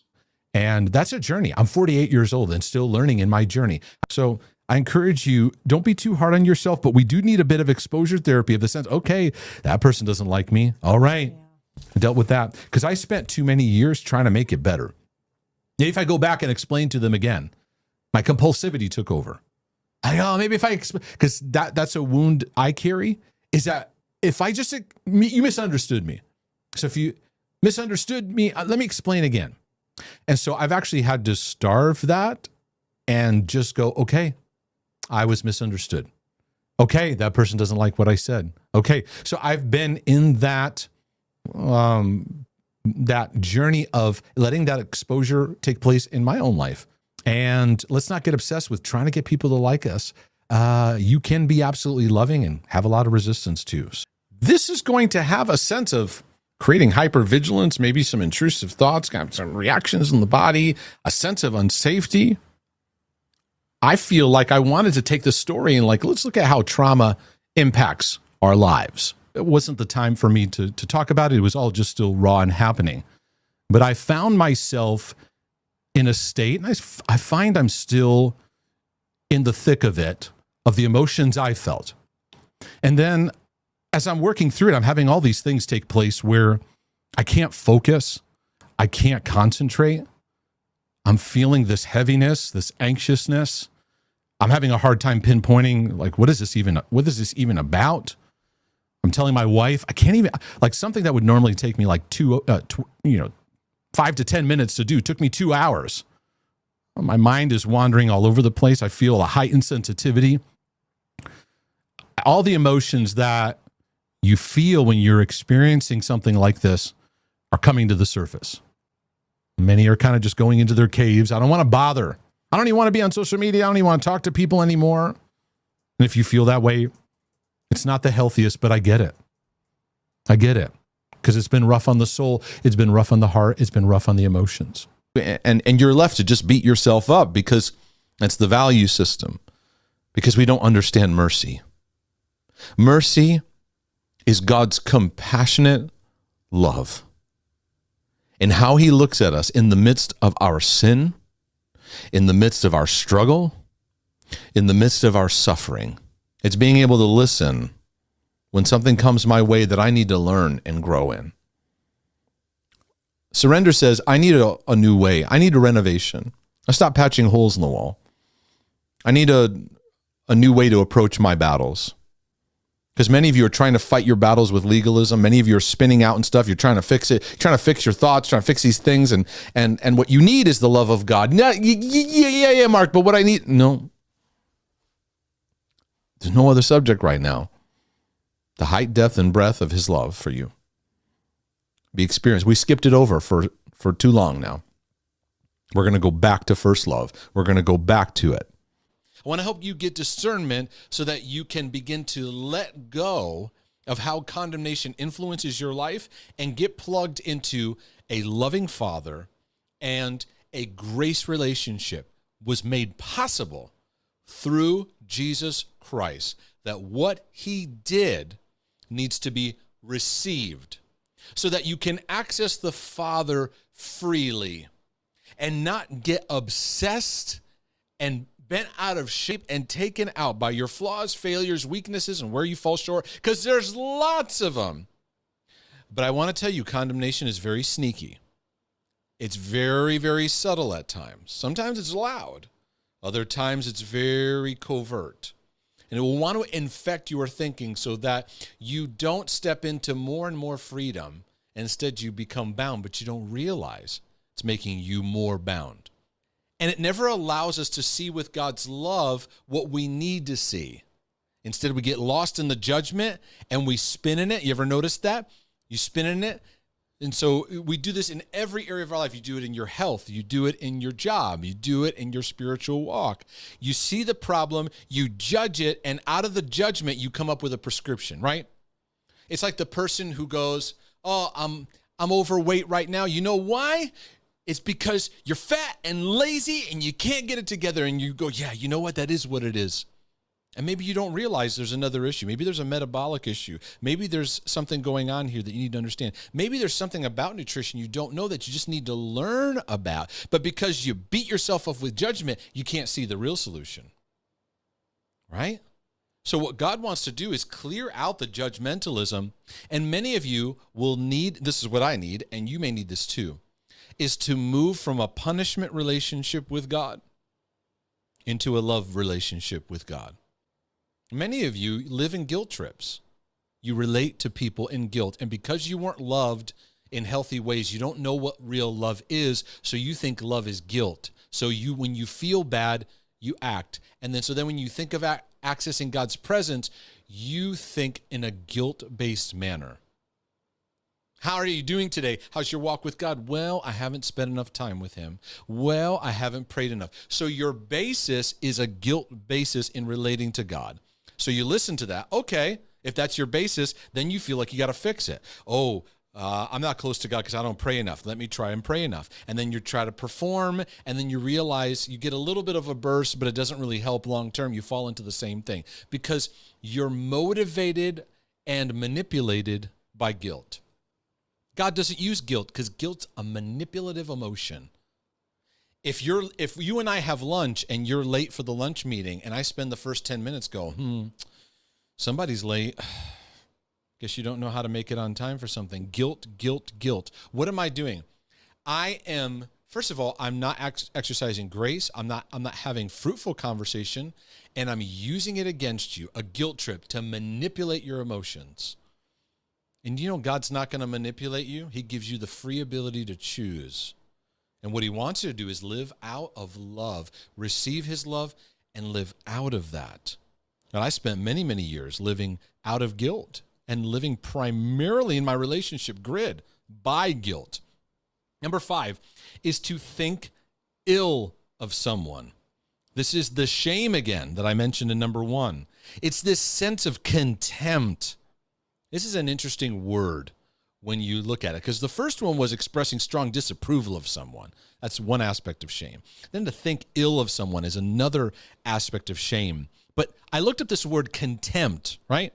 It's the feeling that a person or thing is beneath consideration, worthless, or deserving scorn.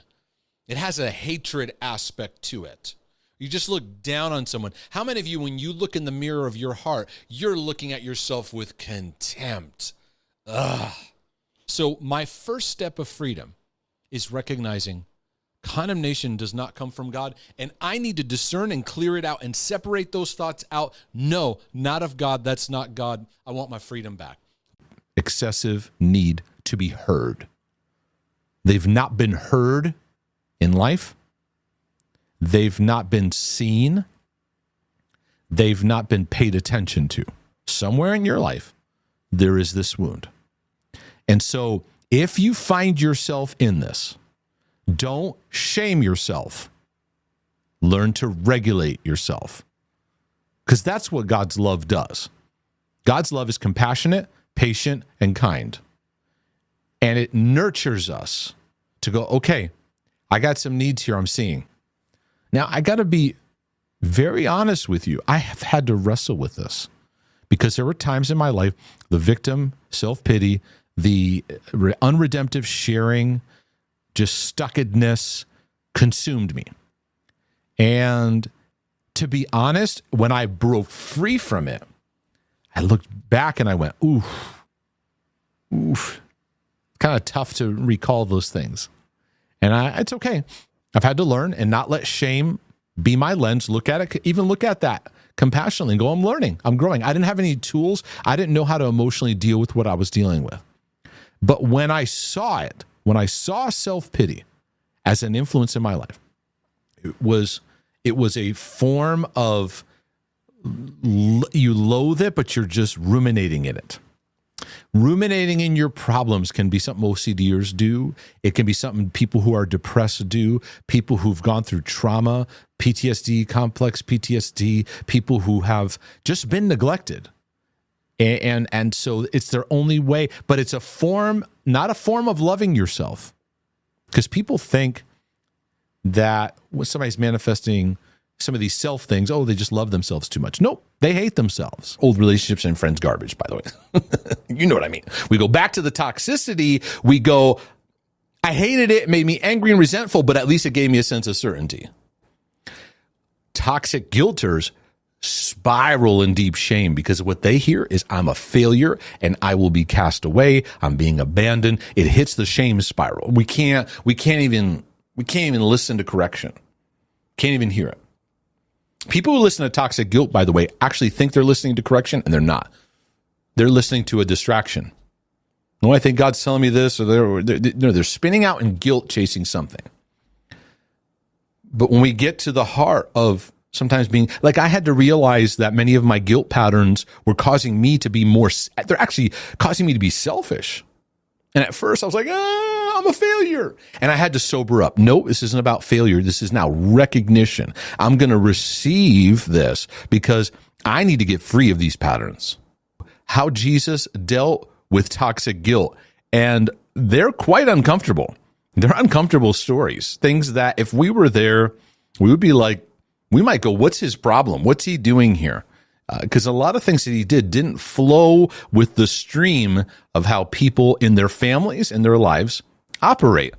Father, I want to pray that you would help us to, number one, recognize our need for a deeper experience of what love actually looks like.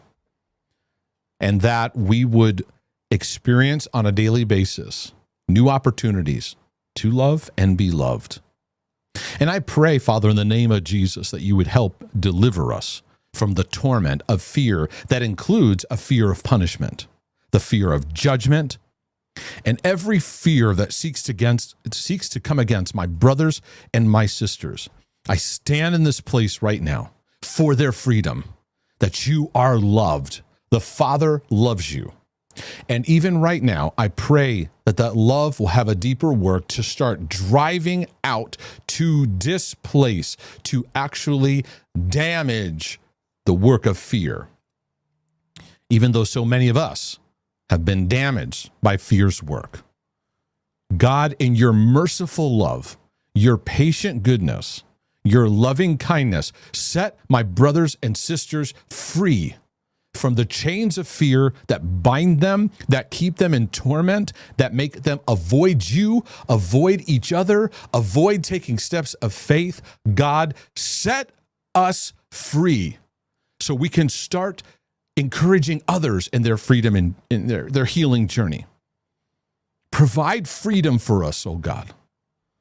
Provide freedom that we would have the courage to take a step, even though our feelings don't line up, even though we're shaking in our boots, even though we're anxious, even though we're insecure, even though we're feeling goofy all over, double-minded, doubting, wondering, ruminating, that we take a step and we would see the goodness of God in the land, because we're not going to put up with fear anymore. We're not going to put up with its terrorizing, intimidating ways anymore. Not going to do it. So I call for a line in the sand to be drawn. But we will no longer serve the ways of fear. I may feel anxious, I won't serve it. I may feel insecure, I won't serve it. I may feel an emotion, I'm not serving you anymore. I renounce your ways. I put it behind me. I draw a line in the sand. Fear, you're not my boss. And I call for a work of my brothers and sisters being set free. Free to live and move and have their being. Free to even make mistakes. Take a step. And you didn't do it perfectly. But you have a Father who is loving you and excited that you took a step of faith, because the faith excites him. Not because I did everything right, but because I just took a step. God, I know you are going to affirm the work of faith that's rising up within our sons and daughters. Many are tired of the torment. They're tired of being isolated. They're tired of being boxed in. They're tired of the waves of fear rising and rising and rising. It's all smoke and mirrors. It's all smoke and mirrors. Help us to see as we step out of the boat. That's where the beauty is. And there'll be days we'll sink. There'll be days we'll stumble. You're faithful. You always have been. And in it all, we'll see your love. And I pray, Father, that the Church of Jesus Christ will value love in a whole new way. To not cheapen it, to not make it this lesser thing, to not make it something that it's not. To root ourselves in the beauty and power of that love, because our mental health needs it. Our emotional health needs it. Our relational world needs it. And that's how you show yourself.